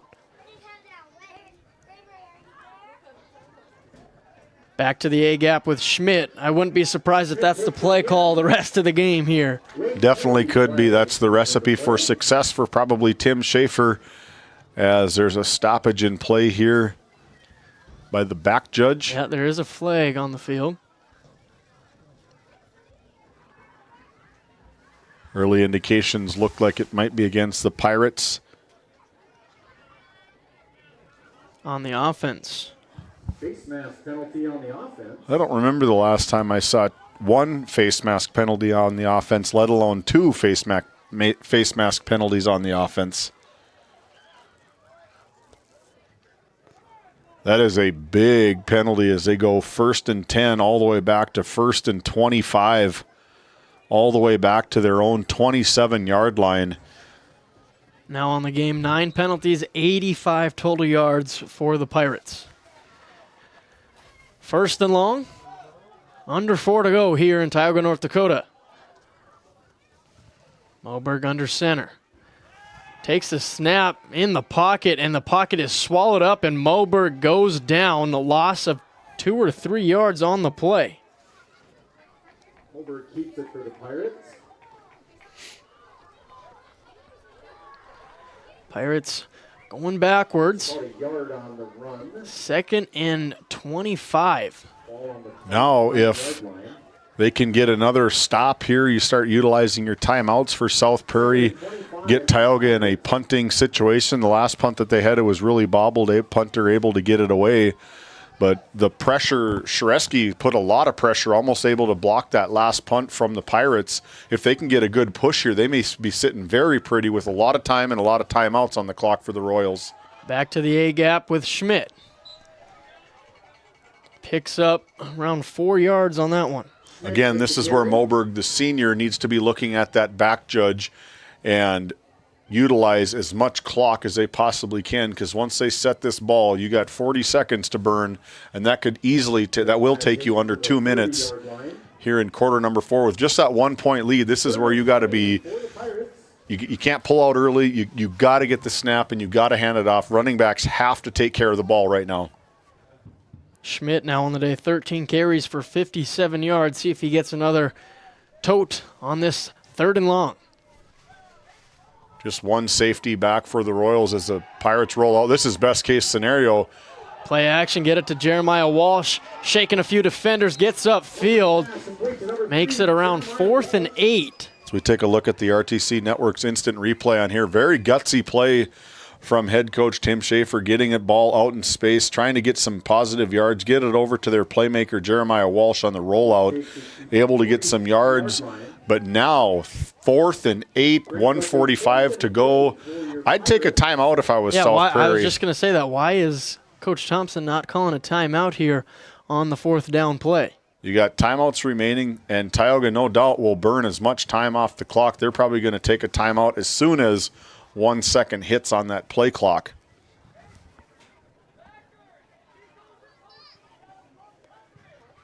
Both teams letting it tick. Coach Thompson decides he wants to have those timeouts when his offense is on the field, and now a timeout is called by Tioga. We'll keep it here. Yeah, this is do you send the house type play for South Prairie. You take that timeout. I would. Scoreboard indicates that there's 3 timeouts. I guess I haven't been keeping track, but I do know that there has been some timeouts taken. 1:14 to go. I'm putting my big dudes up front. I'm putting Shareski up front. I'm putting Carson Kohler, the 2 primetime players on the defensive side of the ball, to see if I can't get a tip any kind of pressure back there, disrupt any kind of punt to see if I can get another crack at it on the offense and try punch one in and try take the lead, kind of like what Tioga did back in August to the Royals over in Minot. See if they can't sneak out of here with the win. Yeah, from what we've seen from special teams today is you just never know what's going to happen on any given play. And making this punt a huge play in the ball game. See if the Royals, like you said, send as much pressure as possible to try to block that punt and either take it for a score or put their offense in great field position. Keep an eye on Shareski. He's right over top of the ball right now. If he can get a good bull rush, and there he goes. They send the house. They got it. There it is. It's blocked. There it is. Huge play from the Royals. We take a look at that instant replay. My goodness, what a perfect special teams play call. Oliver Marshall gets on it. There's a flag. Huge call here from the refs. So we take a look at it. He just about kind of deflected himself trying to not take it so hard, but there was absolutely no blocking on the right side of the line from the Pirates. This is win-win situation for the Royals football team right now. Unnecessary roughness, but it'll stay Royals their ball. Just 15-yard difference for your starting field position. So we take a peek at this replay again to see if we can see anything, but a huge rush from the left side of the line here from the Royals.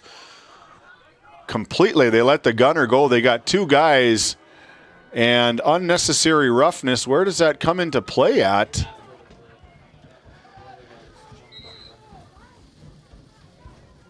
I guess I don't see it. Well, 1 minute, 8 seconds to go right from the 45-yard line on the upside for the Royals. See if they have any magic quarterback. And now it's going to be Rao taking the quarterback snaps on this final possession. 1:08 to go. Almost fumbles the snap. Drops back. Rolling out left. He's got two guys to beat. He does. What a burst from Rao. Getting to the sideline and out of bounds. First down. That should be and 15 that is an more. Unnecessary roughness from the Pirates, and that'll make it an even bigger gain after the 14-yard scramble from Will Rao. Gain of 30, 14 on the run, 15, 29-yard gain here as the Pirates 64, Wyatt Brown coming in, getting a huge penalty on that side. Nick Thompson, first one on the scene for the Royals. I love the way he works the sidelines over there. Very exciting for him and the Royals tonight. Big penalty from Wyatt Brown. Yeah, that's the coach you got to love, is the one that's just invested, just as excited as the players on the field, running up and down the sidelines. 57 seconds to go here in quarter number 4. It's been a good ball game. Everything we thought it would be. That's why we decided to pick it up. 13-12. The only reason why is that failed two-point conversion and the extra point kick. Going up to St. Martin, almost picked off by Grimes. So that'll be incomplete. I like that play call. Get your one-on-one matchup, throw it up to St. Martin. There is a flag on the field. Holding on the offense, number 75, and he knows that he's slapping himself. Carson Kohler, the freshman, going back 10 yards, and definitely not what they wanted to have happen on 1st and 10. Now it's 1st and 20 for the Royals. What do you think about that coaching decision to put in the third-string quarterback, Will Rao, on the biggest possession of the game? Must have saw something, and they must trust him to put him in there. Maybe get your playmaker and St. Martin out on the side. And you can see the speed. He showed the speed right off the bat. He went around. He was supposed to get a loss and able to shift up and get 14 yards plus another 15 on the penalty. Rao in the pocket, trying to get away. Throws one up, incomplete. Good job by Will Rao just to get rid of that one and not take a sack. Smart, savvy play from the third-string quarterback. 2nd and 20, 44 seconds to go here in quarter number 4. Turned out to be a good football game. Beautiful night here in Tioga. October football is the best football. Usually it is not this nice on a Friday night in October here in northwestern North Dakota. I do remember having coveralls and heaters in the last press box I was in October. Now St. Martin back in quarterback. in the pocket. He had Marshall just out of the reach, hit his fingertips, drops to the ground, incomplete pass going to Oliver Marshall. Looking at the Pirates coaching staff saying, what are we doing? We take too late for the replay. What are we doing here, letting kids streak down the middle of the field, push them, bump them right within that 5 yards, and can't let people streak down the middle of the field like that. Just a tough pass, unfortunate pass from St. Martin, and that is a sure touchdown. Yep. But we've talked about it all day for both defenses. They've allowed those openings in the middle. That time the Pirates dodge a bullet, and it's incomplete. Brings up 3rd and 20 for the Royals. St. Martin in that quarterback still in the pocket, looking to throw one up. Middle of the field to Marshall again, and he stopped running, and now a flag on the play. Wow. Bowden Iverson, the guilty parties. We take a look at that RTC Network's instant replay. Fortunately for the Pirates, that penalty happened in the end zone. They don't put it on the 1 in high school football. But nice play, just threw it up, give his receiver, and there's that pass interference from Bowden Iverson on the end zone. That's going to be a 15-yard penalty. Clock does stop on the incomplete pass. They go from 3rd and 20. Penalty is pass interference on the defense. 3rd and 20 to 1st and goal. Well, looks like it's gonna stay 3rd down. I've never really understood that. I've noticed that in a few games we've called, is the pass interference is not an automatic 1st down. It's not a spot foul. Maybe it wasn't a pass interference. Maybe they called a hold or something like that. Maybe we'll mic up the white hat next week. 3rd and 7, fullback dive to Jansen. The Pirates were ready for that one. Gain of 3 yards. And now it's going to bring up 4th down. There's going to be a timeout on the field taken by the Royals. We'll keep it here with 28 seconds to go. Biggest play of the game here in Tioga, North Dakota. What a game, David. Yes, very good game between the two teams. This is 4th in the game right now they have it marked at about the 10-yard line. I'd say maybe the 9-yard line. But if you have one play that can get you 4 yards, what is it? We've seen a lot of dives up the middle just recently. The dive right there. You get St. Martin out in the open. They run that option. When Weston Sabi comes in and wasn't he the backup quarterback? Or the backup to the backup? Will Rao was the 3rd-string quarterback, and I think he might be out on the sideline. I noticed on that scramble where he threw it incomplete to stop the clock, he was holding his ankle. Oh. So I believe that's the reason why St. Martin checked back in at quarterback. Yeah, you spread them out, go sideline to sideline, spread them out, and just take athletic ability. You need 4. You got to get 4. Don't make it close. If you're St. Martin, you got to get ahead. Your forward momentum, the line's got to push. We got a ball game here. This is 4th in the game for the Royals. Here we go, 4th and 4. St. Martin trying to go with the hard count, get an easy 1st down. Can't blame him for that call, as it's been happening all day. But he stays under center, takes the snap, drops back in the pocket. Gonna roll out left. He's got room. Touchdown, Royals!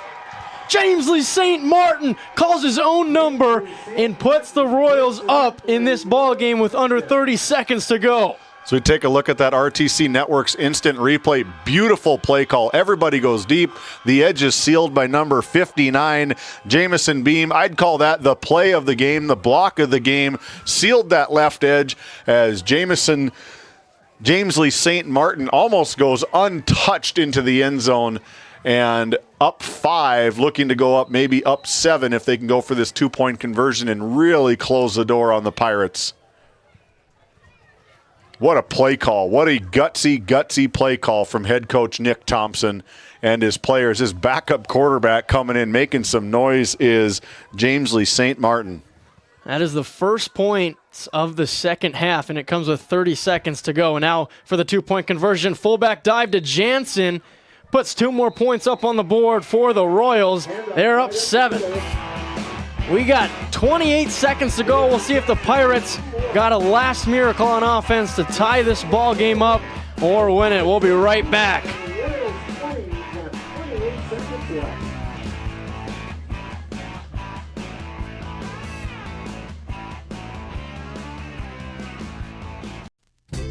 Founded in 2019, Northwest Therapy Services, located in Ray and Williston, North Dakota, provides speech therapy in our clinics as well as partnering with local schools and nursing facilities to provide on-site therapeutic services. Our therapists offer language therapy as well as therapy for social, cognitive, communication, swallowing, feeding, and voice disorders. We are dedicated to providing the highest level of quality services.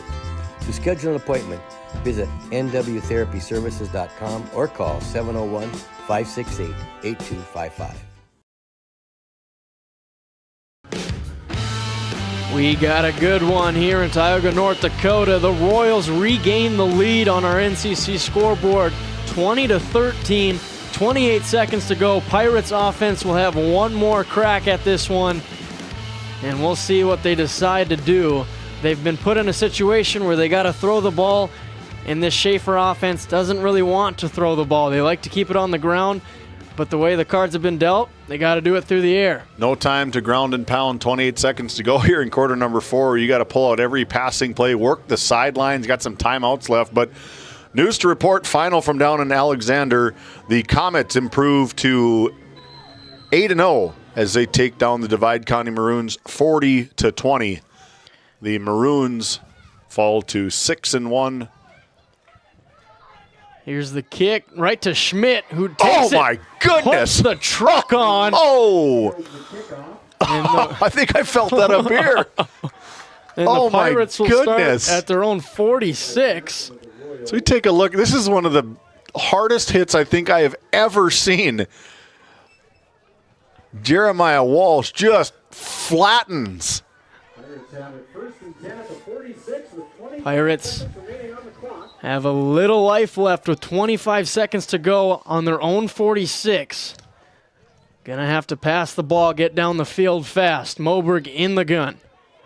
Jeremiah Schmidt to his left. Moberg in the pocket, putting one up right to Will Rao. It's picked off, and that will do it. That will do it here in Tioga, North Dakota. So we take a look at the RTC Network's instant replay. 2 players down still on the play as number 61 for the Royals. I don't know if the Pirates are maybe looking for late hit or something, but number 61 for the Royals, Luke Persed, a junior defensive lineman, still down. On the field, getting tended to by the coaching staff. Holding kind of in the cradled position, number 61.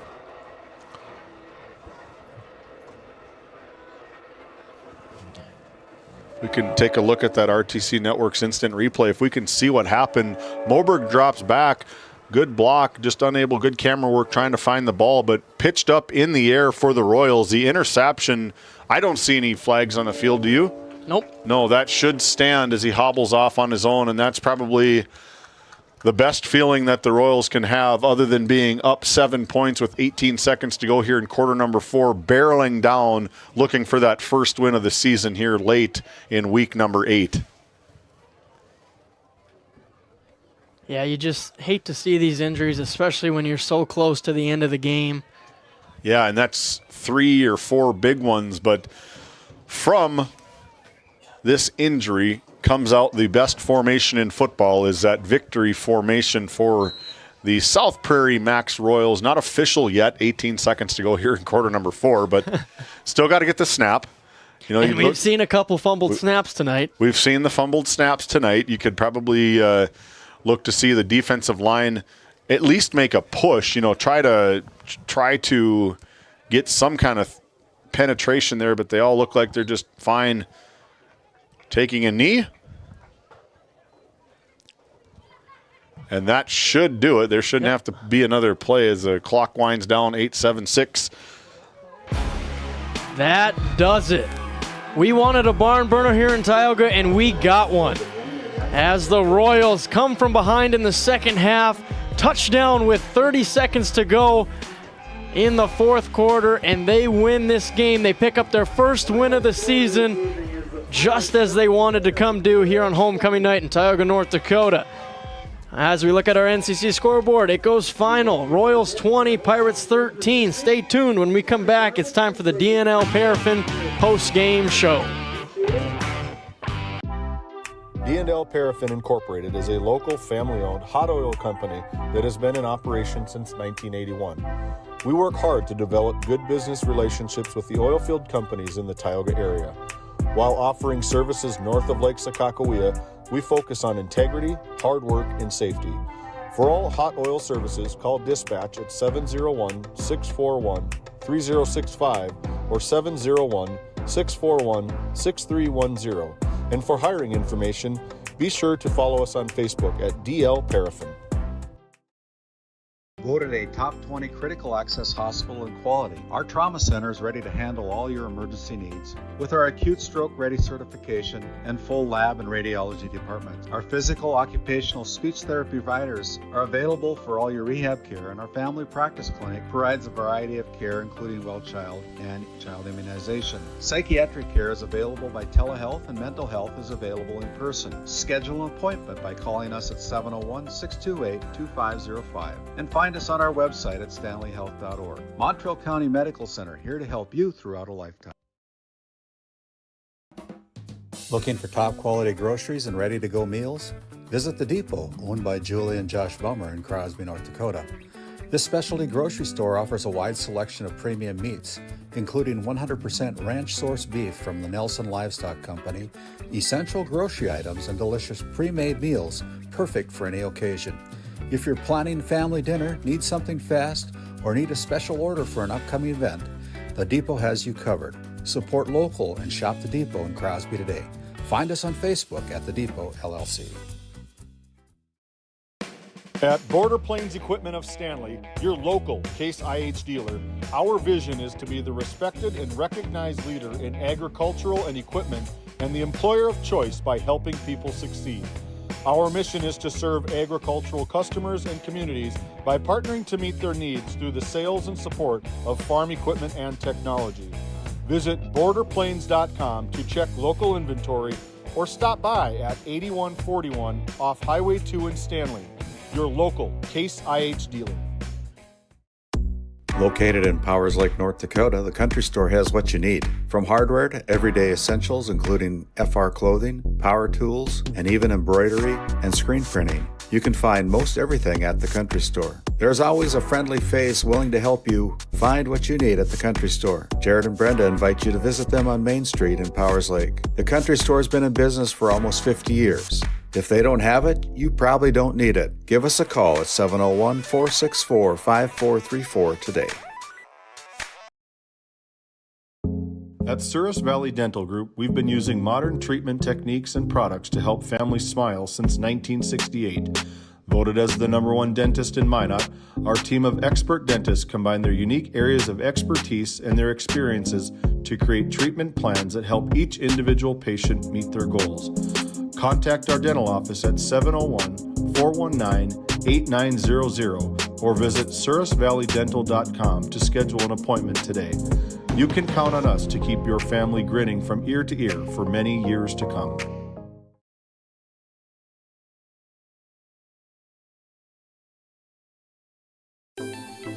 Lindsay Grocery is proud to be your locally owned and operated hometown store in Crosby, North Dakota. From fresh baked goods and crisp produce to our in-house smoked meats, we've got everything you need close to home. Stop in and experience the convenience and the friendly faces of shopping local again. We are open 7 days a week, and we look forward to serving you. That's Lindsay Grocery. Find us on Facebook for specials and updates.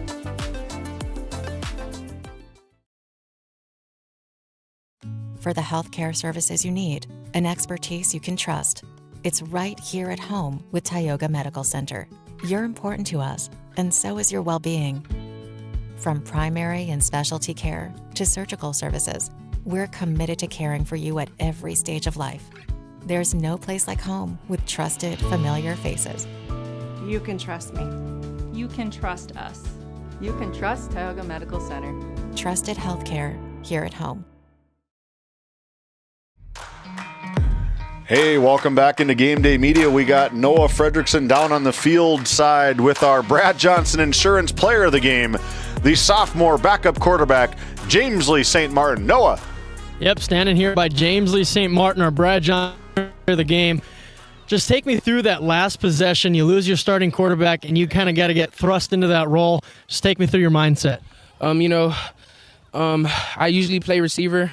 Coach told me to go out at quarterback. We lost our starter, and, I just had to do it for him because I know he would have done it for me. For sure. And let's talk about that last play. What was the play call, and then you made the decision to run it? Well, the play call was all verts. I dropped back. I seen all of their DBs go back, so I was like, might as well just run it and score. Last one for you. What does this win do for you guys as players, coaches, and just as a program of town? Just talk me through the emotions right now. We're all very excited. This win is going to help us as a program. We basically just restarted after last year, so this is a good win. It's going to give us a lot of confidence. Thanks, and good luck the rest of your career. Back to you, David. Very well spoken is our Brad Johnson Insurance player of the game, James Lee St. Martin, with a big touchdown late in quarter number 4 to get his Royals the first win of the season for the South Prairie-Max Royals. When we come back, we're going to meet up with head coach Nick Thompson and talk football with the winning head coach, Nick Thompson, after this break. How it's always been done isn't good enough. When it comes to your farm, your family, and your future, you deserve better. At Howland Insurance Services, we specialize in how insurance should be done. We creatively customize farm and ranch insurance to meet your marketing goals and minimize risk, providing the protection that you need. We help lessen your dependence on the bank and set you up for long-term success. Contact us today to build a brighter, more secure tomorrow. Skin by Legacy Tioga opened doors February 2024. Skin by Legacy is a branch of the Minot location Legacy Health Clinic. Our goal is to bring big city conveniences to the rural and surrounding communities. We offer a number of aesthetic services and more. Skin by Legacy Tioga is open Tuesdays and Thursdays. You can find our link to book by Googling Skin by Legacy, by Facebook or Instagram, where you could book at either location. A healthier you starts here. Now accepting new patients. Hey, thanks. Noah Fredrickson's done his best to try find the victorious head coach, the very happy head coach of the Royals, Nick Thompson. Noah. Yeah, our post-game comments here from Nick Thompson. Coach, just walk me through the emotions right now. You came out to get some revenge, get that first win. How are you feeling? It's like I told the team, I just thank God, and I was so speechless. It's a team, 3/4 of them are freshmen, sophomores. You lose our 2 best players, which really, and people are playing both ways. We lose 4 starters, really. And those kids, I'm so freaking proud of them. Let's talk about it. You lose your starting quarterback in the second half. You got the game-winning drive. You tried Will Rao. He got a little banged up. Just talk me through the coaching adjustments that you had to make on the fly. Throw the ball and see what sticks. Because we threw Will in there because we wanted him to throw a fade ball to James Lee. And then he rolled out of bounds, got ruled up. Then we threw a freshman in. And I obviously cannot take any credit for James making that last play. That was all him. That was incredible. So just take us through that last play call. I asked James Lee what the play call was and what was supposed to happen. So from a coaching perspective, what did you want to see? He didn't say the code word, did he? Okay, good. No. I honestly don't remember. I think I called a vertical pass play just because we were at the 10. I can't remember what it was when we had to go score. It was 4th and whatever. And it just broke down, and he just being an athlete and just using his God-given talent, go make a play. So that's all it was. For sure. Great players making great plays. Congrats on the win. Big-time win. Back to you, David. Great players making great plays for sure. Head coach Nick Thompson and the victorious South Prairie-Max Royals putting a W on the board, taking down the Tioga Pirates 20-13 here on senior night and homecoming in Tioga. As we come back, we continue to roll on with our DNL Paraffin postgame show. We're going to talk stats, statistics, where we're going to be next week. Don't go anywhere. It's just getting good. Located in Powers Lake, North Dakota, the Country Store has what you need. From hardware to everyday essentials, including FR clothing, power tools, and even embroidery and screen printing. You can find most everything at the Country Store. There's always a friendly face willing to help you find what you need at the Country Store. Jared and Brenda invite you to visit them on Main Street in Powers Lake. The Country Store has been in business for almost 50 years.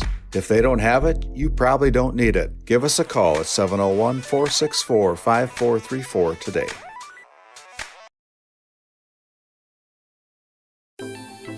Lindsay Grocery is proud to be your locally owned and operated hometown store in Crosby, North Dakota.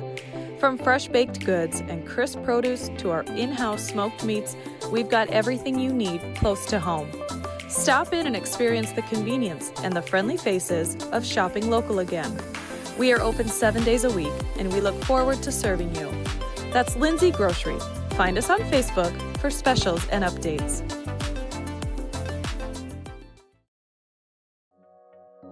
Nesset is here to provide services to the oil and gas industry. We have a fabulous, fabulous geologic jackpot right here in North Dakota. And what we are doing is providing and developing this resource to be used for years, decades, and generations to come. I look forward to a great future right here in Tioga, North Dakota. Have you ever wondered how your internet works? It starts with fiber in the ground. And local employees who connect that fiber to your home or business. Our 9,000 miles of fiber keep you connected to your neighbors and the world, while keeping your data safe from intrusions, viruses, and malware. At RTC Networks, we're proud to offer our community the fastest, most reliable fiber optic internet available. Our goal is to keep you connected seamlessly and securely.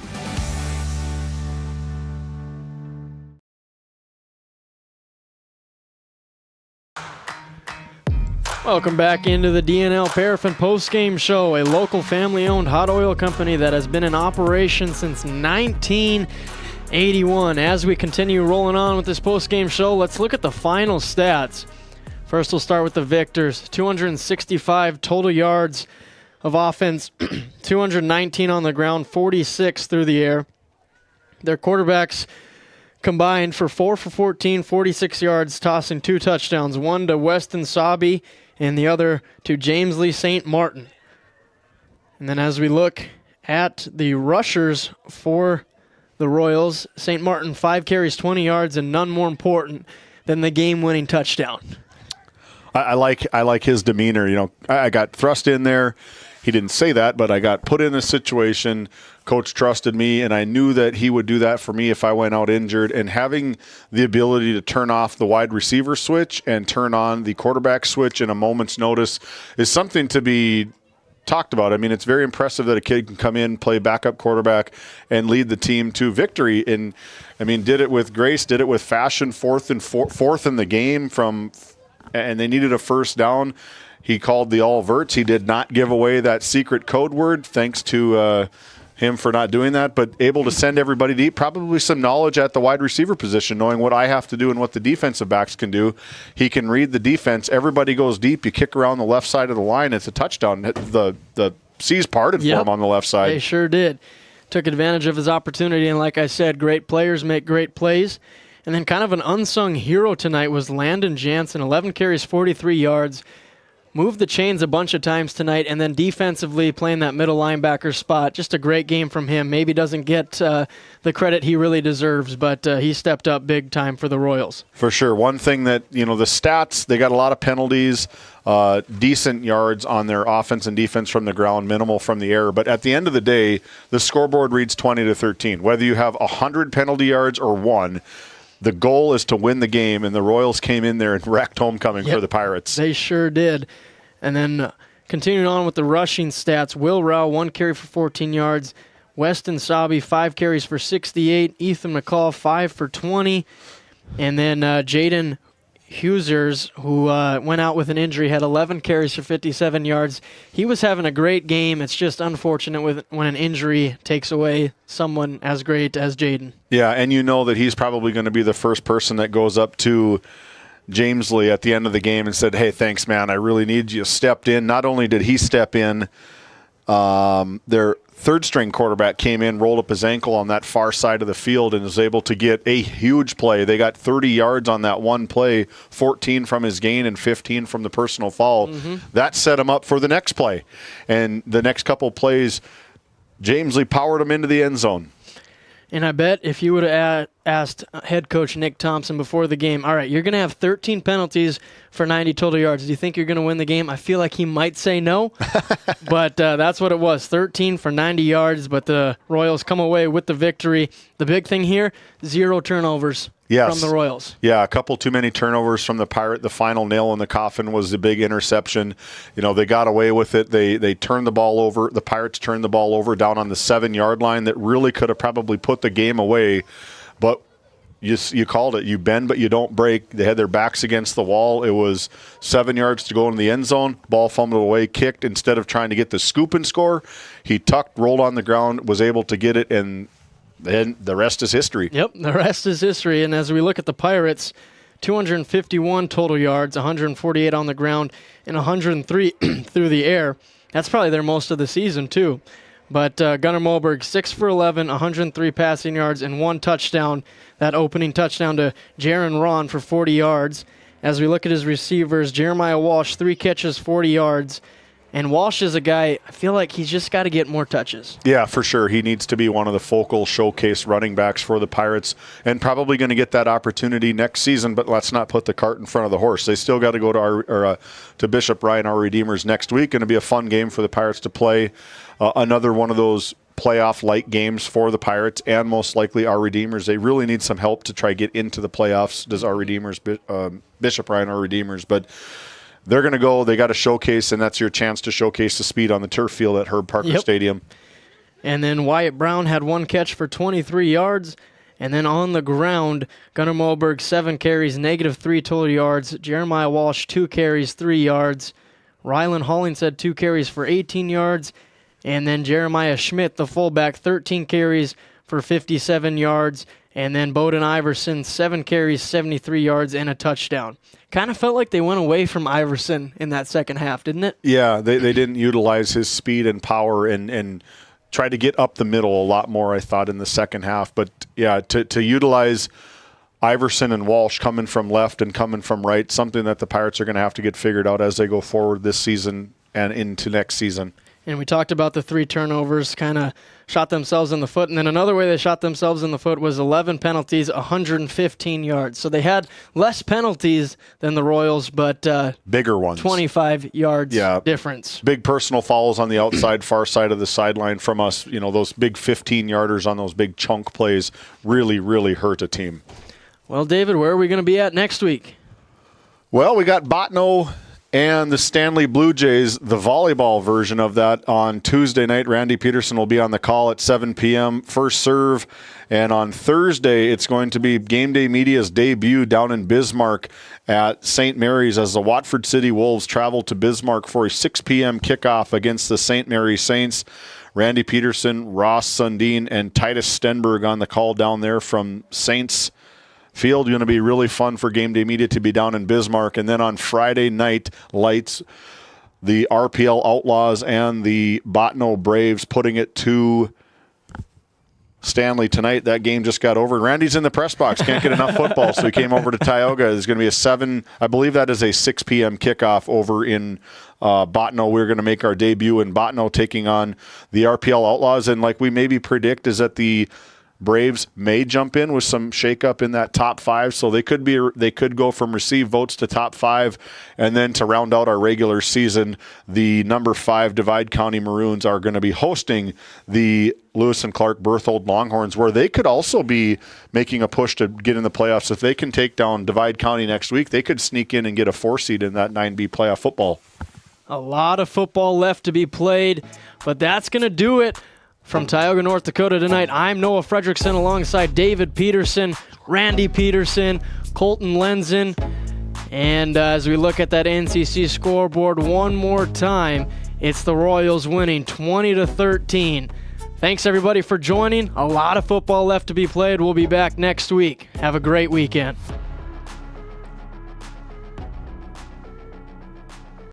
Tonight's Game Day Media broadcast was brought to you by NCC, Tioga Medical Center, The Country Store, St. Luke's Medical Center, Both the Own Boutique, Souris Valley Dental Group of Minot, Haugland Insurance Services, D&L Paraffin, Brad Johnson Insurance, Bravera Bank, Continental Resources, Northwest Therapy Services, Nesset, Tioga Ace Hardware, DA Land LLC, Border Plains Equipment of Stanley, the Bank of Tioga, Tioga Parts Supply, Tegan's Interiors, Tioga Drug and Soda Shop, Prairie Home Furnishings, Farmers Union Insurance, Larson Vossen Agency,